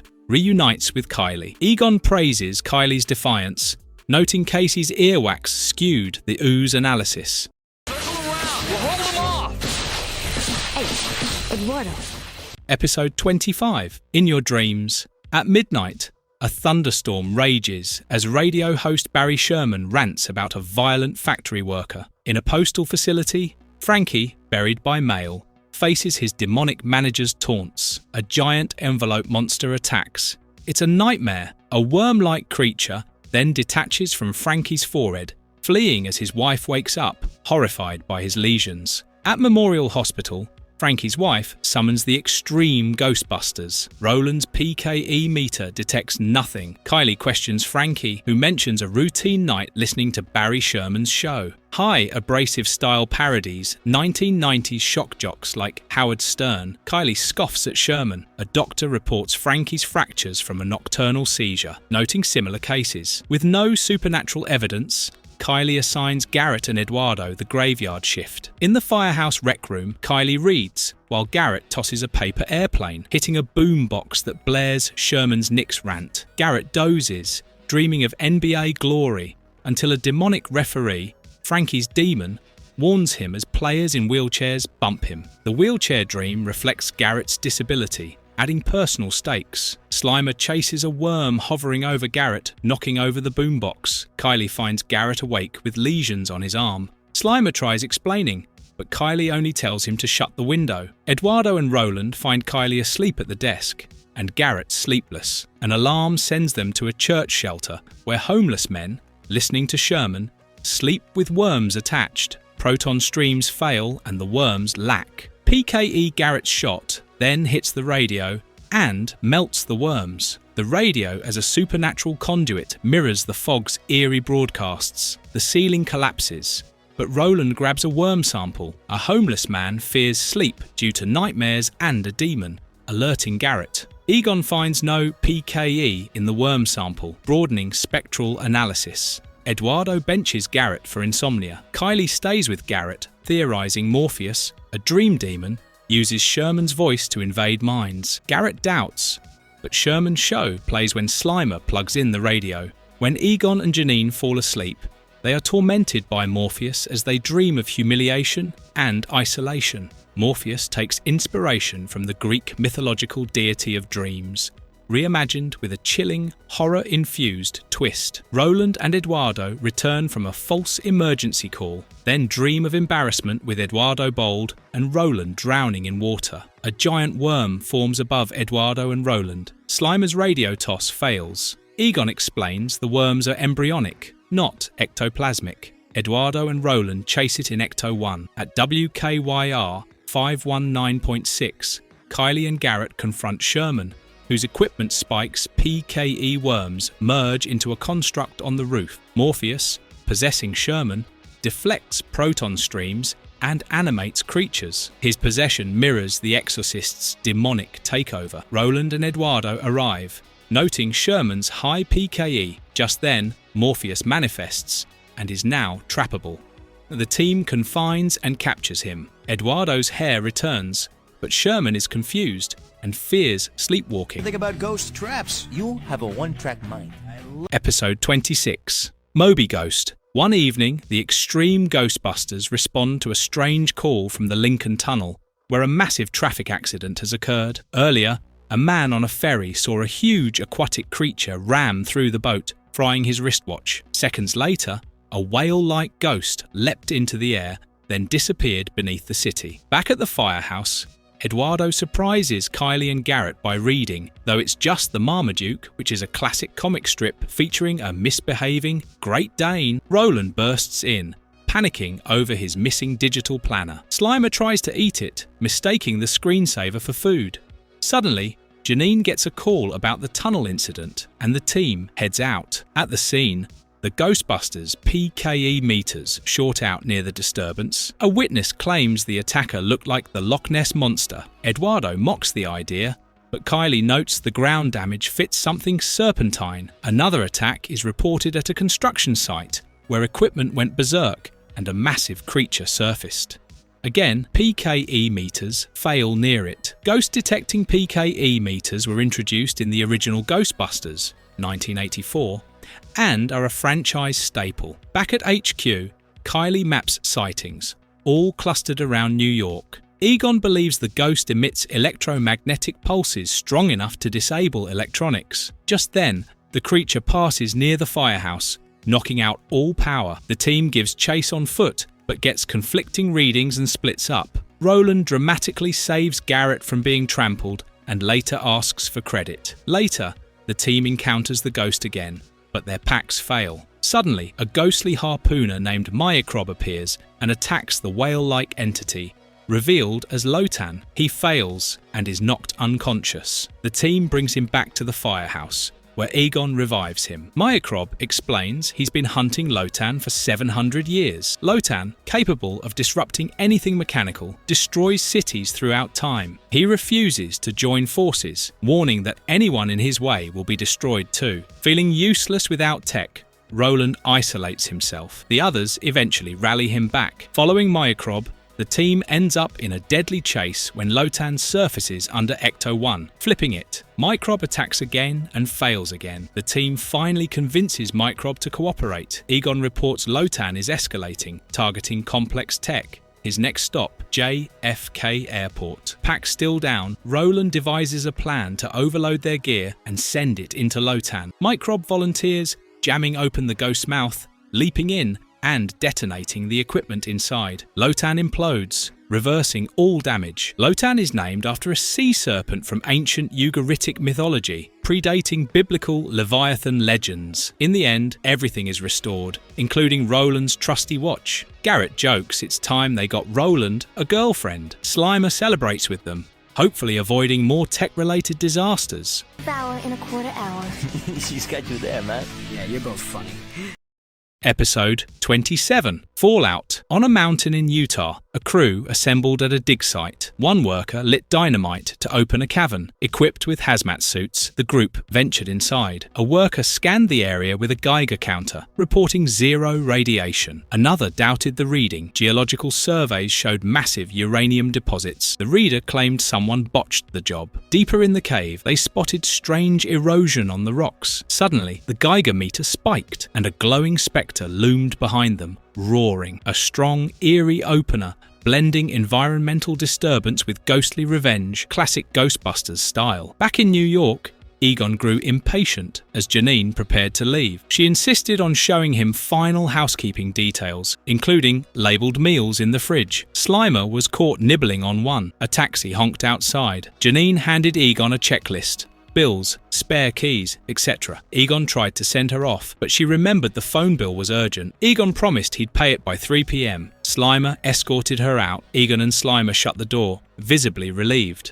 Meanwhile, at Science Hall on the New York City College campus, a student named Andrea sought her professor about a term paper. The professor, working with radioactive isotopes, warned her to stay back. Suddenly, the Utah ghost smashed into the lab, knocked the professor aside, devoured the isotope, and phased through the chalkboard. Dazed, the professor picked up the phone and called the Ghostbusters. In ghost lore, spirits that feed on radioactive energy are rare, but popular in sci-fi. At the firehouse, Chaos reigned. Roland couldn't locate the backup tapes. Egon lost Janine's list, and Garrett was shocked at the disarray. The Ghostbusters firehouse is modelled after FDNY Hook and Ladder Company 8 in Tribeca. Egon stressed about Janine's absence. Kylie reminded him it had only been since this morning. The phone rang, on a chair, and Egon answered. It was the professor with the incident report. Kylie scanned the isotope lab's debris and got bizarre readings. Roland brushed it off as radiation interference. The professor sarcastically confirmed he often saw frat boys eat isotopes and walk through walls. Garrett found ectoplasmic residue and collected a sample. Eduardo claimed the ghost was as good as caught. At Memorial Hospital, a patient in bandages panicked when he saw the ghost stroll down the hall. The nurse assumed it was just post-traumatic stress. The ghost slipped into radiology and consumed radioactive waste. The slime sample proved unlike anything Egon had studied. Its structure was eerily close to uranium. Kylie brought in a Utah newspaper. Miners had discovered uranium, lost it all, and saw a strange spectre. Egon deduced the ghost was once a mountain spirit, mutated over time to feed on radioactive elements. The miner's blast had set it loose. Clever fusion of folklore and nuclear science makes this a standout paranormal case. Garrett underestimated the threat. Egon warned if the ghost consumed too much material, it could emit lethal radiation and destroy cities. He began looking for old hazmat suits. The team staked out the Isotope Research Center, the region's second largest isotope site. Kylie figured it was closer than Norfolk, Virginia. The PKE meter flared, the ghost, and passed through the fence. Garrett blew a hole through, and they followed. They found the ghost mid-feast. Firing their proton streams only made it stronger. It absorbed the energy and ballooned in size. Cornered, the team ditched their packs and fled. The ghost vanished underground. Ghosts feeding off ghost-busting tech is a rare but dangerous phenomenon in the series. Back at HQ, Egon devised a plan to rework the proton packs to fire inert hybrid isotopes that would nullify the ghost's radioactive energy, but only a few experts could synthesize the formula. Egon dove into research, then realized he couldn't get online. Garrett found the phone line was dead. Roland reminded Egon that he forgot to pay the bill. Kylie and Eduardo tracked the ghost across Long Island. Eduardo napped through most of it. Roland eventually rerouted the firehouse's phone line using a payphone. Egon got online and discovered the ghost was heading for the South Shore nuclear plant, a worst-case scenario. Garrett and Roland rushed to Long Island. At the plant, the staff evacuated. The ghost circled the reactor core. Kylie distracted it with a fire hose, but the valve was stuck. Eduardo blasted it with an extinguisher. The others followed suit, stalling the creature. Roland reached the control room, found a technician, and asked how to isolate the core. The technician pointed to emergency containment controls. Out of propellant, the others retreated to Roland's position. Roland proposed a risky plan, a partial meltdown to trap the ghost in the core. It failed. They evacuated. The ghost, now massive, surged toward Virginia. Out of options, Egon arrived in a cab, packs in tow, but forgot to bring cash. One look at the ghost, and the driver sped off without collecting $43.85. Egon warned that if the isotopes weren't stable, their attack could trigger a 20-megaton blast. The team hesitated, then fired. A massive explosion followed, but no radiation. The new isotopes worked. The ghost reverted to its original form. Kylie tossed out a trap and captured it. 20 megatons is the explosive power of over 1,000 Hiroshima bombs, luckily avoided. Janine returned early. The firehouse looked fine until she opened a closet and was buried in clutter. Despite the mess, she hugged Egon. Slimer teared up. The team happily munched pizza, relieved the city and their home, survived another ghostly crisis. Episode 28. Eyes of a Dragon. In a Chinatown curio shop, a little girl insists her father report to the police when he can't pay extortionists in the neighborhood. He declines, promising her he'll speak with them. She proposes to offer them a dragon statuette with gemstone eyes, but it's not safe, he cautions. In Chinese mythology, dragons are symbols of power and protection and, in combination with mystic gems, symbolize the spiritual energy. Thugs come, headed by a one-eyed man who refers to their extortion as taxes. When the father is unable to pay, they threaten destruction. The girl secretly takes out the gems. After she flees, the figurine shatters, releasing a spirit that possesses the father and turns him into a demon. He attacks the thugs, sending them fleeing. At the firehouse, a debate breaks out about the nature of light. While Eduardo claims it is particles, Kylie maintains it's waves. Roland tells it's both, referencing quantum theory. The duality of light as both particle and wave is an actual concept in physics known as wave-particle duality. Janine draws an analogy to a candy that's also gum and receives a call recruiting them to a strange case. At the hospital, the Ghostbusters see gangsters with their bones mysteriously removed. Meanwhile, the girl is attacked in an alley. When she clutches the gems, they glow and defend her. A thug flees after a mysterious scream. The Ghostbusters investigate the shop. Readings of the figurine pieces affirm a strong, ghostly presence. The girl emerges, insisting on answers. During high emotion, statues come to life and attack. The team kills them. The girl relaxes and says she will talk. One of the thugs re-emerges as FBI agent Wu in undercover status in Chinatown. Underground, Gumo, the demon, uses the other thug to create bone creatures. Roland learns the figurine was a containment unit sealing Gumo using the gems, the eyes of the dragon. The girl remembers her father's childhood warnings about Gumo taking bones from bad people. Mythological demons that remove bones or flesh appear in many Asian folktales, often as warnings to the wicked. As creatures surround them, the team fights back. The girl surrenders the gems to save her friends and is taken. Gumo uses her father as a host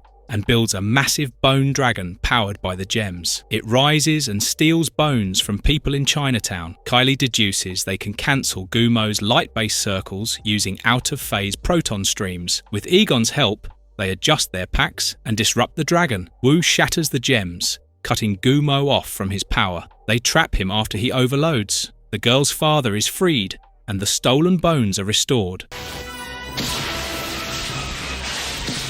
Episode 29, Till Death Do We Start. Leonard Bates, a tax accountant seeking a fresh start, moves into a house on Long Island after quitting his job and leaving behind city life. While inspecting the tool shed, he finds a mysterious wishing well and jokingly tosses in a coin, wishing for a wife. To his horror, a ghostly bride emerges and claims him as her own. Her skin briefly turns translucent, revealing a haunting skeletal form, and she begins pursuing him obsessively. This ghost is notably conjured through a wish, an extremely rare origin for spirits in the Ghostbusters universe. Bates flees to Manhattan, driving erratically in terror as the ghost bride appears in his mirrors. She even leaps out of his rearview mirror, emphasizing her ability to travel through reflective surfaces, mirrors, windows, and even a TV screen later on. Eventually, Bates finds the Ghostbusters. Garrett, Kylie, Roland, Eduardo, and Slimer receive him at the firehouse, where Bates explains that the ghost kissed him and tried to drain his life force. Egon identifies the spectre as a product of a conjunctive ritual, a form of ethereal subjugation, tying the ghost to its summoner via emotional or ritual intent. Egon advises they all stay overnight for protection, as the ghost seems unusually mobile. That night, the ghost bride attacks, traveling between mirrors. She grabs Bates and fights off the team with surprising strength. Egon confirms she's a Class 5 entity. Slimer tries to help, but is hilariously punted into a wall. After a failed attempt to destroy her using standard proton streams,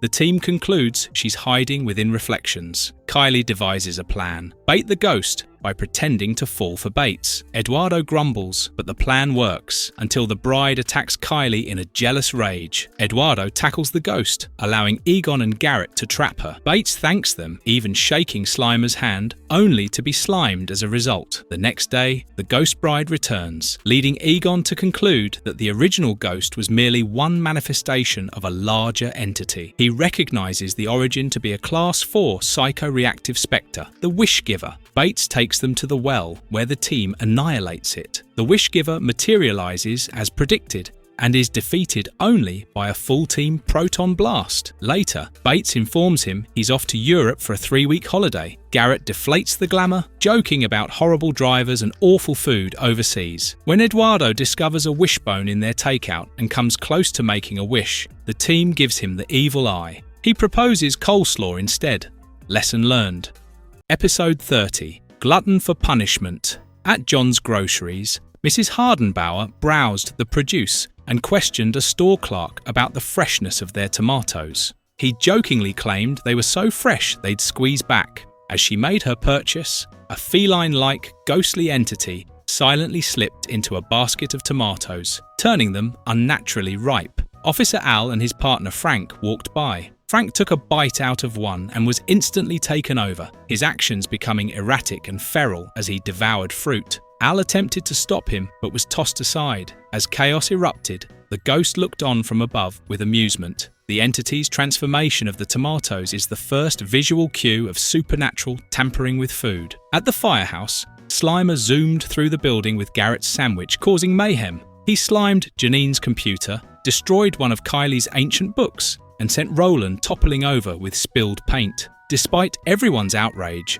Slimer remained blissfully oblivious. Later, at a gala at the Metropolitan Museum of Art, the entity contaminated the banquet. A woman was infected and began consuming everything like an animal. Her husband was shoved aside as she leapt onto the table. Elsewhere, Hardenbauer, now infected, stole ice cream from a child and ran off. Egon returned to the firehouse with uranium-237, only to be swarmed by complaints. Janine insisted Slimer needed discipline. Egon admitted Slimer was a free spirit, but others weren't as forgiving. Luckily, the alarm interrupted. This is one of the few times Egon is shown to be frustrated with Slimer's antics in the series. At Memorial Hospital, infected victims were ravenously eating without end. A doctor explained their metabolisms were impossibly high. Egon and the team connected the symptoms to tainted produce. At John's Groceries, they scanned for PKE Slimer. Unimpressed by healthy options,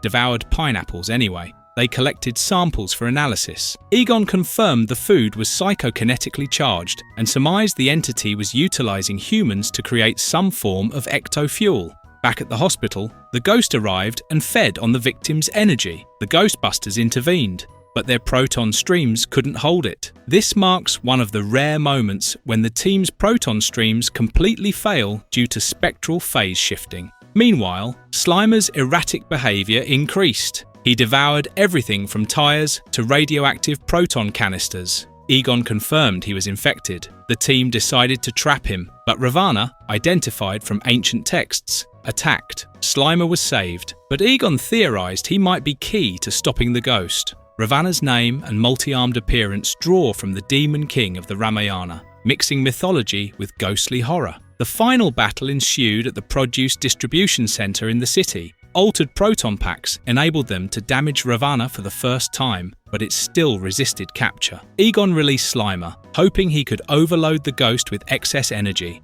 After a tense struggle, Slimer force-fed Ravana until it exploded. This is the only episode where Slimer weaponizes his appetite to defeat a ghost. The victims were cured. Egon praised Slimer's bravery, but reminded him of the destruction he caused. Slimer responded by vomiting every item he'd eaten at the firehouse. Eduardo groaned about hauling it all back. Episode 31. Ghost in the Machine. At a New Jersey oil refinery, excited crewmen discovered abundant crude oil, puzzling over why the site had ever been shut down. Suddenly, the crude heated to 200 degrees and malfunctioned the equipment. Workers fled as a ghostly entity emerged from a vat of oil. This is one of the few episodes where the ghost first manifests from a natural resource rather than a haunted object or site. In New York, Eduardo nervously practiced driving Ecto-1 with Roland. After a near collision and wrong-way driving, Roland reminded him that Egon insisted Eduardo get a license to operate the car. Meanwhile, at the firehouse, Janine baked cookies for her new side hustle called Janine's Pralines and miscellaneous baked good dreams. Slimer tried to help, however accidentally used salt instead of sugar, and Garrett became the unfortunate taste tester.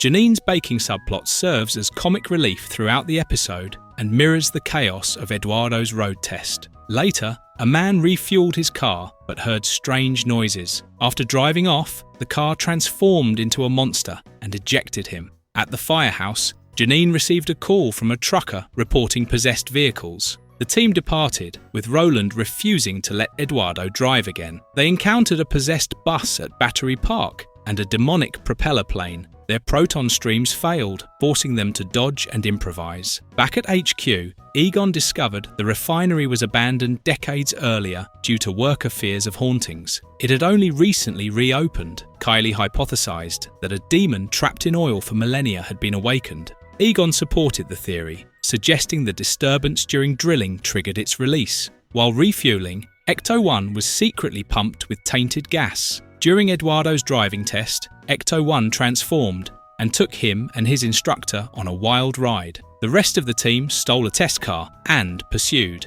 eventually meeting up at the refinery. There, the possessed vehicles fed the demon, allowing it to reconstitute itself. The Ghostbusters' proton streams failed to penetrate the demon's oily shell. Roland spotted barrels of detergent and proposed using them to weaken the creature. After absorbing detergent into their canisters, they fired again, and this time, it worked. Kylie trapped the demon. This marks the only time in the series when detergent is used as a ghost fighting tool. The demon was defeated, but Eduardo failed his test. The instructor insisted that preparedness was everything, even against demon cars. The team joked about sending him a batch of Janine's cookies in revenge.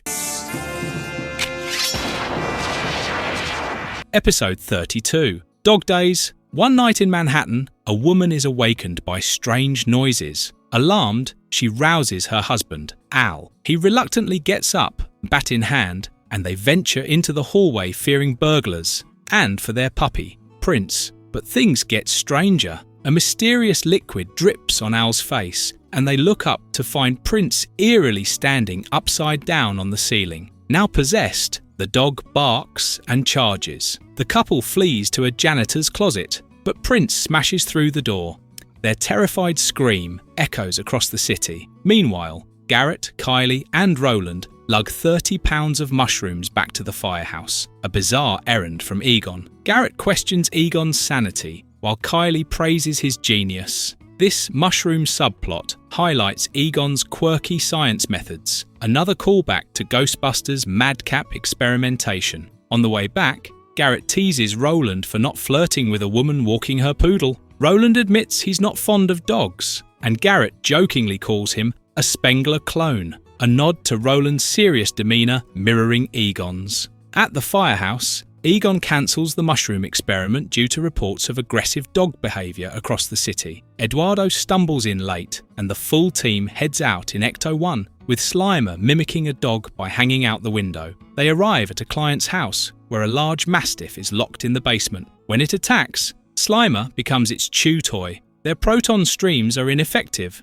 so Kylie and Roland trap it in a clothes dryer, showing the team's quick thinking and use of everyday objects, a trademark of the show. Egon theorizes the dogs are being controlled remotely. While he runs tests, the team is swamped with more calls. Eduardo's attempts at coffee are continually thwarted by Slimer, reinforcing their comedic rivalry. The Ghostbusters round up more possessed dogs, even surviving a Rottweiler through a doggy door. As dogs grow more coordinated, even hijacking a delivery truck, the team identifies a massive garbage-eating spectral entity in Times Square, the Demidog. Their weapons don't work, and they're driven back. At HQ, Egon discovers that Slimer's scream terrifies the dogs. They record and amplify it through Ecto-1's speakers, driving the pack away. Kylie traps the Demidog, but not before an interdimensional mistress appears to reclaim it. The Ghostbusters battle her in a final showdown. Roland tricks her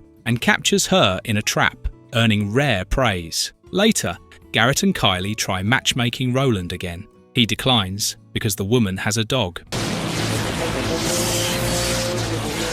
Episode 33. Mole People. Near the 135th Street subway station, 4 winged demons fly past a train. As they pass, the train loses power and the passengers panic. The demons peer in through the windows, feeding on the energy. Back at the firehouse, Garrett, Eduardo, Roland, and Slimer are are cheering on the Knicks in the final seconds of a game. Slimer gets carried away, tossing a basketball, which knocks over a lamp and hits the TV, causing both to go dark. Kylie informs them it's a citywide power outage. When the power returns, the game is over. The announcer teases they missed a once-in-a-lifetime moment. Roland checks for computer data loss. Eduardo and Garrett spot police racing into a nearby subway station. They follow and see a man in robes being arrested. A Tribune reporter, Fonseca, questions the police. They claim the mole people shorted out the subway. A bystander tells Garrett and Eduardo it was demons. Though skeptical, they agree to investigate. Back at HQ, Egon gives them modified hard hats. These are updated versions of helmets he originally made in 1985, as seen in the real Ghostbusters series. On the news, Kylie notices Eduardo and Garrett hamming it up on camera. Later, they find a girl hiding in the firehouse, startled by the lights. Mistaken for a demon, she introduces herself as Persephone-Atheus, Steffi for short. Eduardo lies about being a famous scientist, but she calls him out. Steffi reveals subdwellers watch TV underground, debunking Eduardo's assumptions about them being primitive. She pleads for help to prove her father's innocence. Steffi leads them underground to her hidden city. A hostile elder blames them for the arrest. Kylie gets a PKE spike and leads them toward it. At a power terminal, they find the power demons growing stronger by feeding off electricity. A fight breaks out and the Ghostbusters are overwhelmed. Steffi saves Garrett. Following Kylie's plan, they focus on one demon at a time,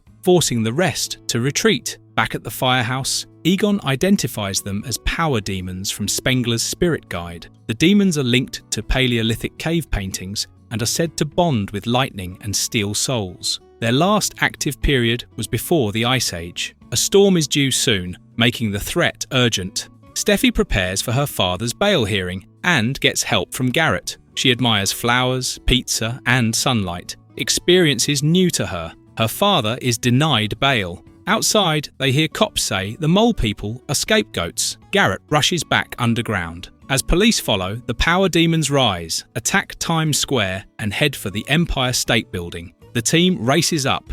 Roland has them intercept a lightning strike mid-air. This strategy allows them to fuse proton energy with lightning to weaken the demons. It works, and the demons are trapped. Later, Steffi declines Garrett's offer to stay topside, choosing to care for her father. She kisses Garrett goodbye. Eduardo and Roland invite him for pizza. He initially refuses, then rolls back for a slice.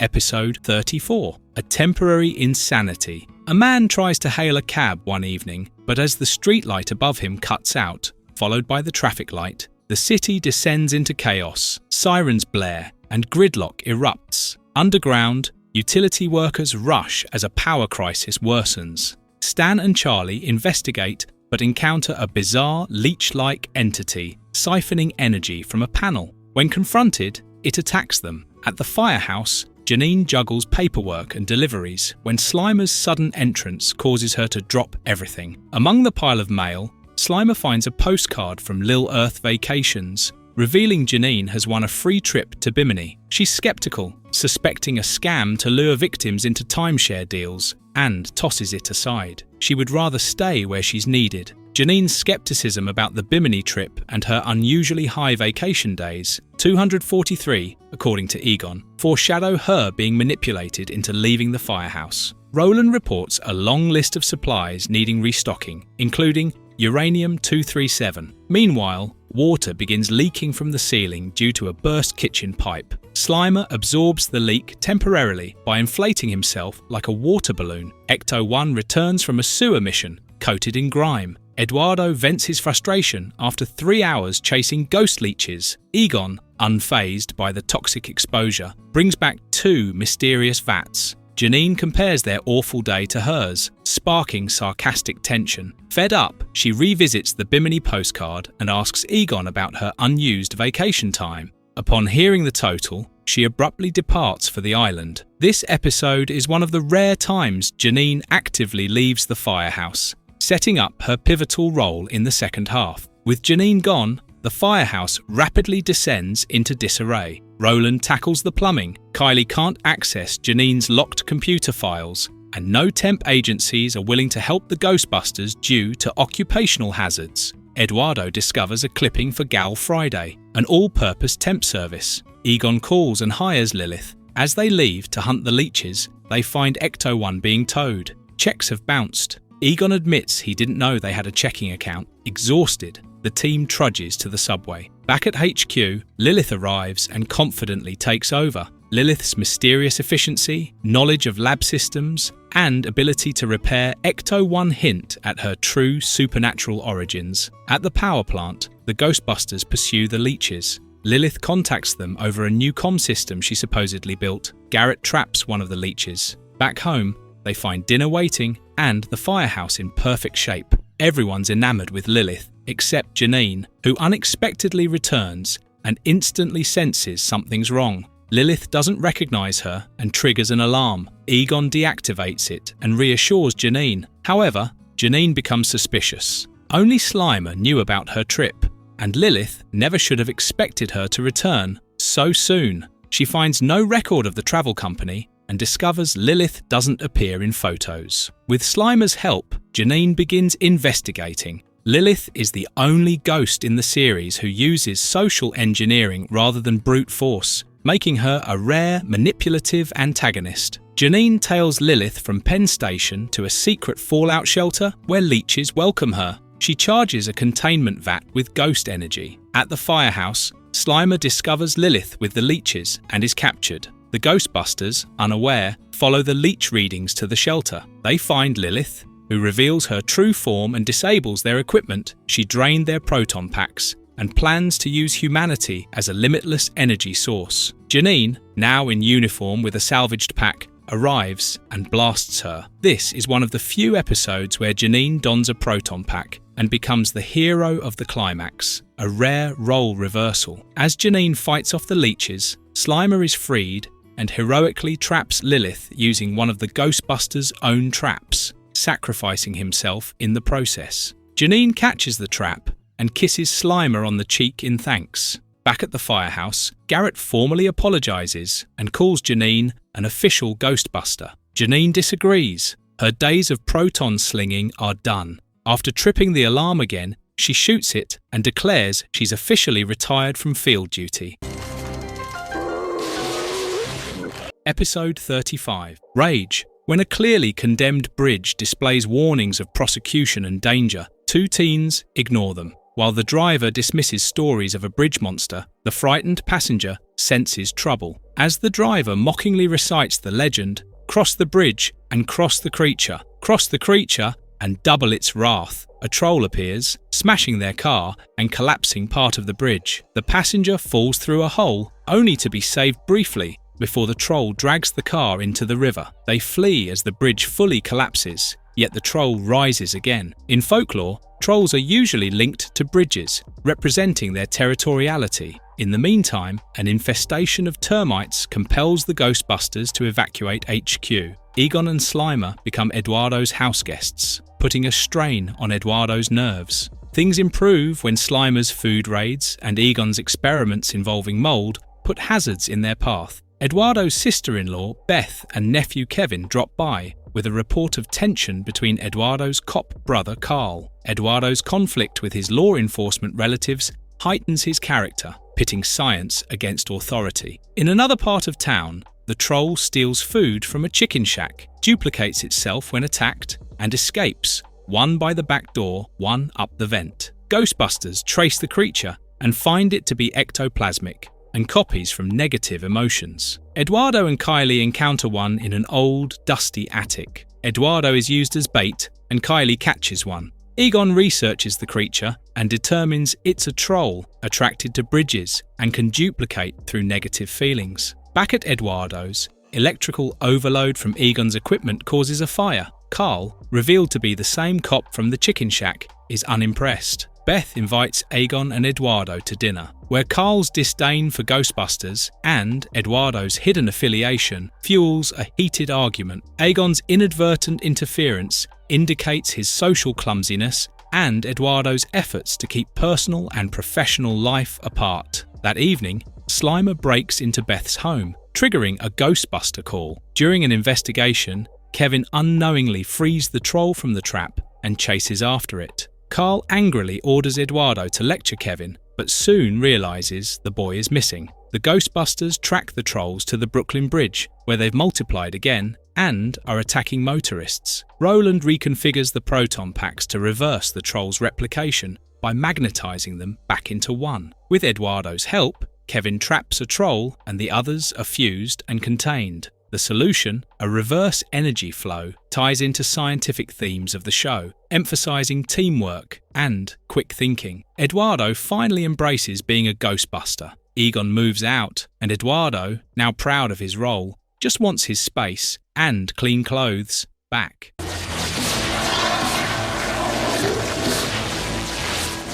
Episode 36, Heart of Darkness. 3 ghosts infiltrate Brightwave High-Tech Industries by slipping through the ventilation system. Once inside, they spot a mounted device, the LB-7, a cutting-edge laser prototype. One ghost yanks it from its mount, knocking over a cart in the process. 2 guards, hearing the crash, rush in only to find the weapon gone. As one reaches for a phone to call the police, he's hurled into a wall by a ghost. The second guard meets the same fate. With the LB-7 in tow, the ghosts vanish into the night. The LB-7 is the Ghostbusters universe's version of a prototype energy weapon, one of the few times ghostly entities seek advanced technology. Later, the Ghostbusters arrive with police and medical responders. Roland speaks with a Brightwave scientist who confirms the LB-7 is the company's most sophisticated laser. Eduardo scans the room with a PKE meter, confirming ghost activity. He cracks a joke about needing to tent the place, which the scientist doesn't get. Slimer sneezes and slimes Eduardo, who's already questioning why Slimer is with them. Roland explains he's training Slimer as a backup ghost tracker, inspired by his brother-in-law's bloodhound. Eduardo, unimpressed, calls it an insult to dogs. Slimer's role as a ghost hound is a rare moment where his comic relief ties directly into the Ghostbusters operations. Meanwhile, Kylie and Garrett visit a Russian antiquities exhibit. Garrett grumbles about the outing, while Kylie is intrigued by the mystical artifacts. Her attention is drawn to the Toltec skull, rumoured to hold ancient power. The same 3 ghosts from Brightwave suddenly crash the exhibit. Garrett is annoyed to be on duty during his downtime. 2 ghosts lift and flip him from his wheelchair. The third steals the Toltec skull. Kylie attempts to intervene, getting thrown into a display. Garrett strikes back with an old battery, provoking the ghost until its collar vibrates and pushes it away. Kylie sees them disappear as a hooded stranger disappears behind her. The Toltec skull and the mentions of ancient tech affirm extreme Ghostbusters theme of combining science fiction with mythology. At the firehouse, Kylie and Garrett tell Egon and Janine what happened. Egon recognizes the Toltec skull as one of 3 strong relics that can open a portal to the Netherworld. The team splits up to protect the remaining 2. Roland, Eduardo, and Slimer head to Wilhelm Reichardt's in New York, Egon, Kylie, and Garrett to Edward Carillian's decrepit home in New Jersey. Despite Reichardt's titanium vault, the ghosts strike again and flee with another skull. Carillian is assaulted seconds later, and his home burns down. Carillian's personality and tragic past reflect traditional mad scientist stereotypes, and he's even named after genuine World Fringe investigators. Egon laments not having re-established contact with Carillian, a former colleague now apparently lost to fixation. The team follows Slimer's trail to Kylie's old junior high, discovering Cold War-era civil defense tunnels. There, the ghosts ambush them, and Egon is kidnapped. Deep underground, Egon discovers that Carillian is alive and orchestrating the plot using ghost collars and lasers to open the Netherworld. The Collar of Obedience is reminiscent of generic tropes of mind control in science fiction, meshing ghostly and technological terror. When the portal is opened, enslaved ghosts start appearing on the other side. The Ghostbusters retaliate, and Garrett shoots out Carillian's remote. Swept up in the vortex of the portal, Carillian lets himself be drawn in. Egon is sorrowful over the loss of his former friend, but Kylie softly tells him that Carillian released himself many years ago. Stop! No! Don't shoot! Episode 37, Back in the Saddle, Part 1. Janine treats Egon to a birthday dinner, but the celebration turns into a lecture as Egon rambles about birthdays, pagan and Aztec origins. On their walk back to the firehouse, Egon grows suspicious when he sees the lights off, thinking Slimer or an intruder is inside. As they enter, a voice calls Egon's name. He fears a containment unit leak, but the lights flip on and Peter, Ray and Winston yell, "Surprise!" Egon's birthday isn't officially mentioned in the original real Ghostbusters series. This episode is one of the few to acknowledge it. Janine admits she invited Egon's old teammates as a surprise, and Slimer dives in with a half-eaten cake. Peter jokes about Slimer's unchanged habits before getting slimed. The Extreme Ghostbusters, Garrett, Roland, Kylie and Eduardo, return and are surprised to see the original team. While most are starstruck, Eduardo shrugs them off as old geezers. Egon introduces the younger team as his recruits from New York City College. Though everyone silently knows that's not how it really happened, Garrett is thrilled to meet them, while Peter winks that, depending on what they've heard, he will confirm or deny it all. Kylie compliments Ray's spectral research, but recoils slightly when he affectionately calls her sweetie. Kylie Griffin idolizes Ray's ghost classification work, which is a callback to her fan-like admiration from earlier episodes. As they eat cake, Peter claims he's still trying to get a Ghostbusters movie off the ground, but jokes he's waiting for Brad Pitt to play him. Egon asks Ray what he's been up to. Ray admits his pyrokinetic research blew up, literally, and he now works at Perpetual Motors, a used car lot. Roland had mistaken it for a perpetual energy company. Winston shares that he became a licensed pilot, impressing Garrett, until Winston calls him son, leaving him momentarily awkward. The phone rings, and Peter rushes to answer. He insists they go on a nostalgia bust. Egon protests, noting the new team is in charge now, but Peter gives him a noogie. With some effort, they squeeze into their old jumpsuits and load into Ecto-1. This marks one of the few times the original Ghostbusters use the updated EGB proton packs. They respond to a call at Powerball, where a ghost is hurling pins at terrified bowlers. Peter, Ray and Winston fire first, but struggle with the new gear. Egon manages to hit the ghost and trap it. Over an hour passes with no word. Back at the firehouse, Janine and Slimer grow concerned until Ecto-1 returns, running over Slimer in the process. The guys are victorious, holding up a bowling trophy and trap. Meanwhile, the Extreme Ghostbusters overhear the team reminiscing and aren't impressed. Janine believes it's just a midlife crisis. The next day, while on patrol, the new team handles a dumpster diving ghost in Hell's Kitchen. They succeed, but a strange energy discharge follows. Suddenly, 2 more ghosts appear and attack their equipment. The originals take a taxi to the scene. The younger team retreats with dead packs. Ray realizes they forgot to recalibrate a circuit. With quick thinking, Winston lures the ghosts with a parking meter.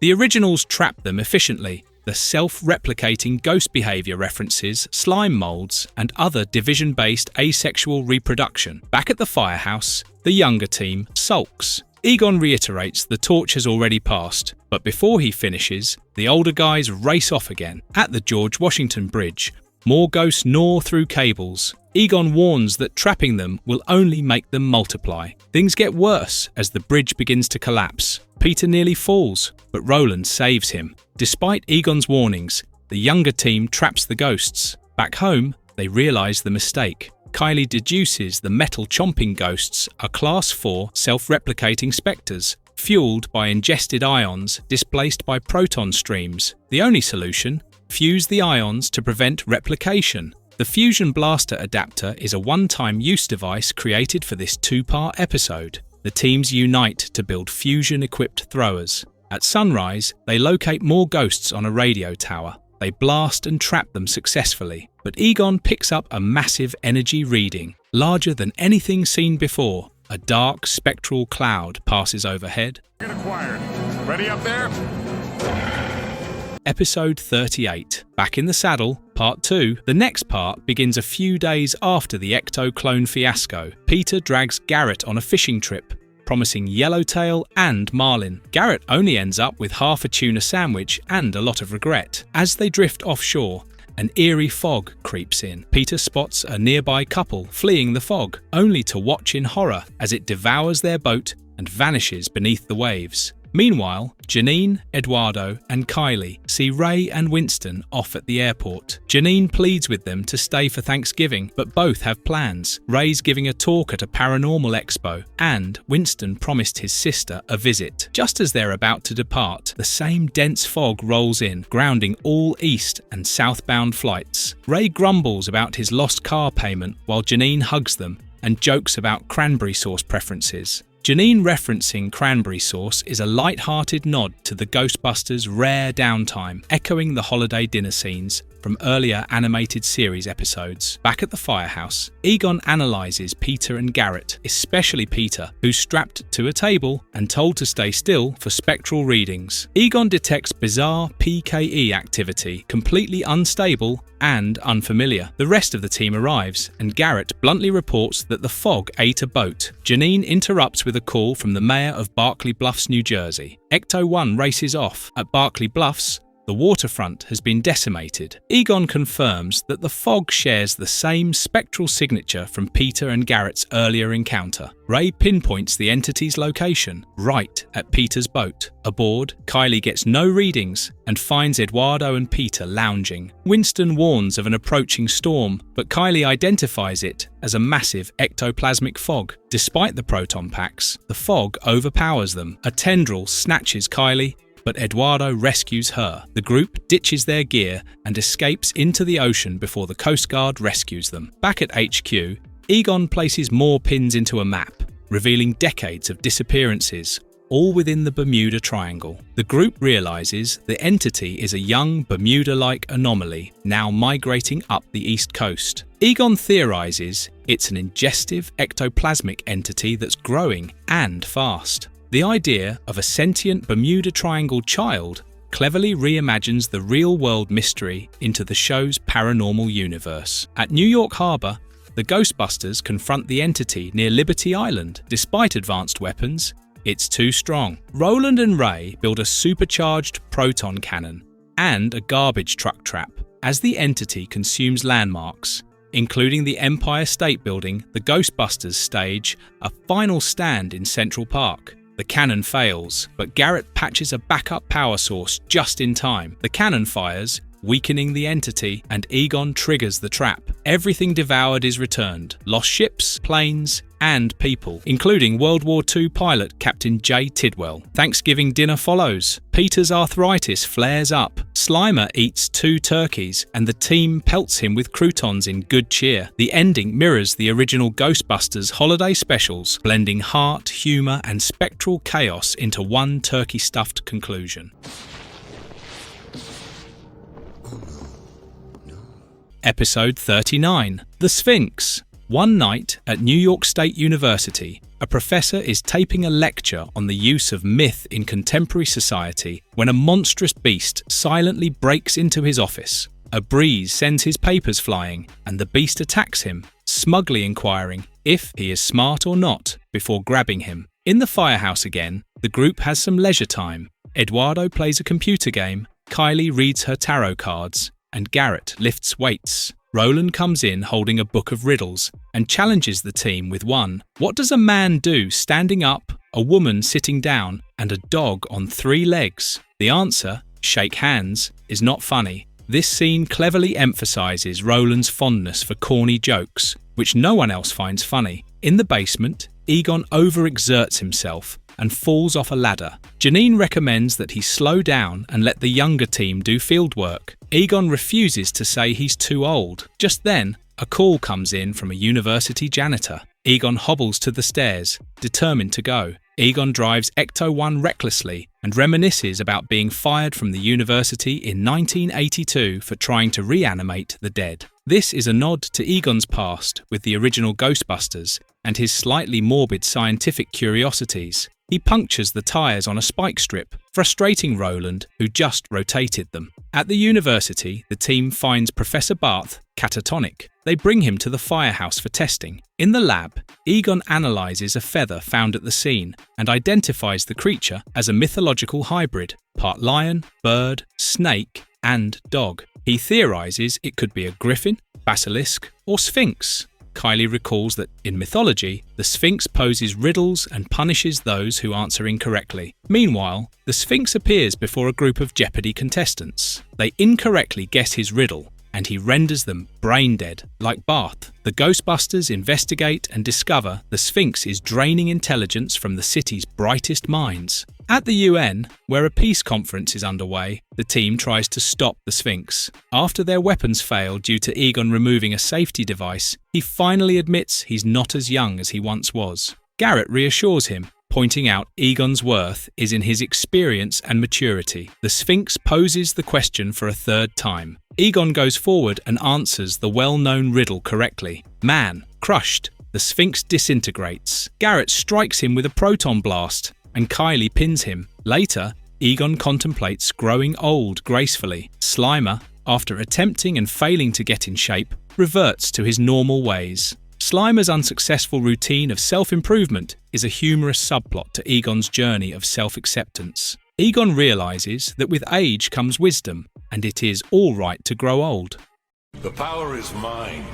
You have brought me into your world, and now you will serve. Episode 40. Witchy woman at the Starbright Coffee House, 3 baristas, a blonde, a purple-haired girl, and a redhead work behind the counter. The redhead delivers a deluxe iced mocha to a customer named Chip, even tossing in a biscotti on her own dime. Chip offers a half-hearted thanks. Suddenly, a glamorous woman barges past the redhead, rudely bumping her and spilling the drink. She insults the redhead by calling her a troll. The blonde isn't pleased, while the purple-haired girl questions what Chip sees in someone so vain. The redhead answers bluntly and says that she is gorgeous. That night, Chip drops the woman, Tina Bell, off at her building. They kiss and agree to a date the next night at 7. The 3 coffeehouse girls spy from the shadows. The blonde commands them to open the circle, summoning the powerful being Kernunos, who grants them magical power to deliver justice. Energy flows into Tina's apartment, and as she looks into the mirror, she transforms into a troll-like creature. At the firehouse, Egon is shocked by the overflowing sink. The Ghostbusters argue over whose turn it is to wash dishes, each having traded shifts. Slimer volunteers and starts licking them clean, which Egon finds crude but effective. A call comes in from New York College. It was from a woman called Tina's apartment. Tina Bell is a cheerleader and the former homecoming queen. Eduardo remembers her fondly and shallowly as a world-class A #1 babe. Eduardo races to her door, hoping to impress. When she opens it, he's horrified by her monstrous appearance and flees. The team investigates her bathroom and collects a water sample. Meanwhile, the coffeehouse trio commune with Kernunos again, eager for more power. He tells them they need a 4th believer to complete their circle. Kernunos' powers involve transmutation, requiring human conduits, and he grows stronger with every believer added. Back on campus, Eduardo and Kylie work on a paper for their Women in Literature class. Kylie discusses the witches from Macbeth, and the girls observe her, thinking she could be their 4th. They approach her, introduce themselves as Wanda, Celine, and Bess, and invite her to an occult bookshop. Kylie declines due to her workload. Eduardo is smitten, but they ignore him. Later, after Chip rejects Bess, the girls retaliate. They summon Kernunos again and transform Chip into a tree. Eduardo and Kylie follow ecto trails to the Delt House party. They're ambushed by the trio, now floating and empowered. Wanda defeats Garrett and Roland, and Eduardo is later tricked into completing the circle. Kernunos gains full strength and betrays the girls, transforming them into hags. Kernunos breaks his promise only to reveal that he simply wanted to control the world, not share power. Eduardo escapes and alerts the team. The Ghostbusters confront Kernunos. Kylie realizes his power can be drained. The girls help form a circle around a ghost trap, generating the containment vortex. Kernunos is sucked in, despite trying to tempt them again. Everyone reverts to normal.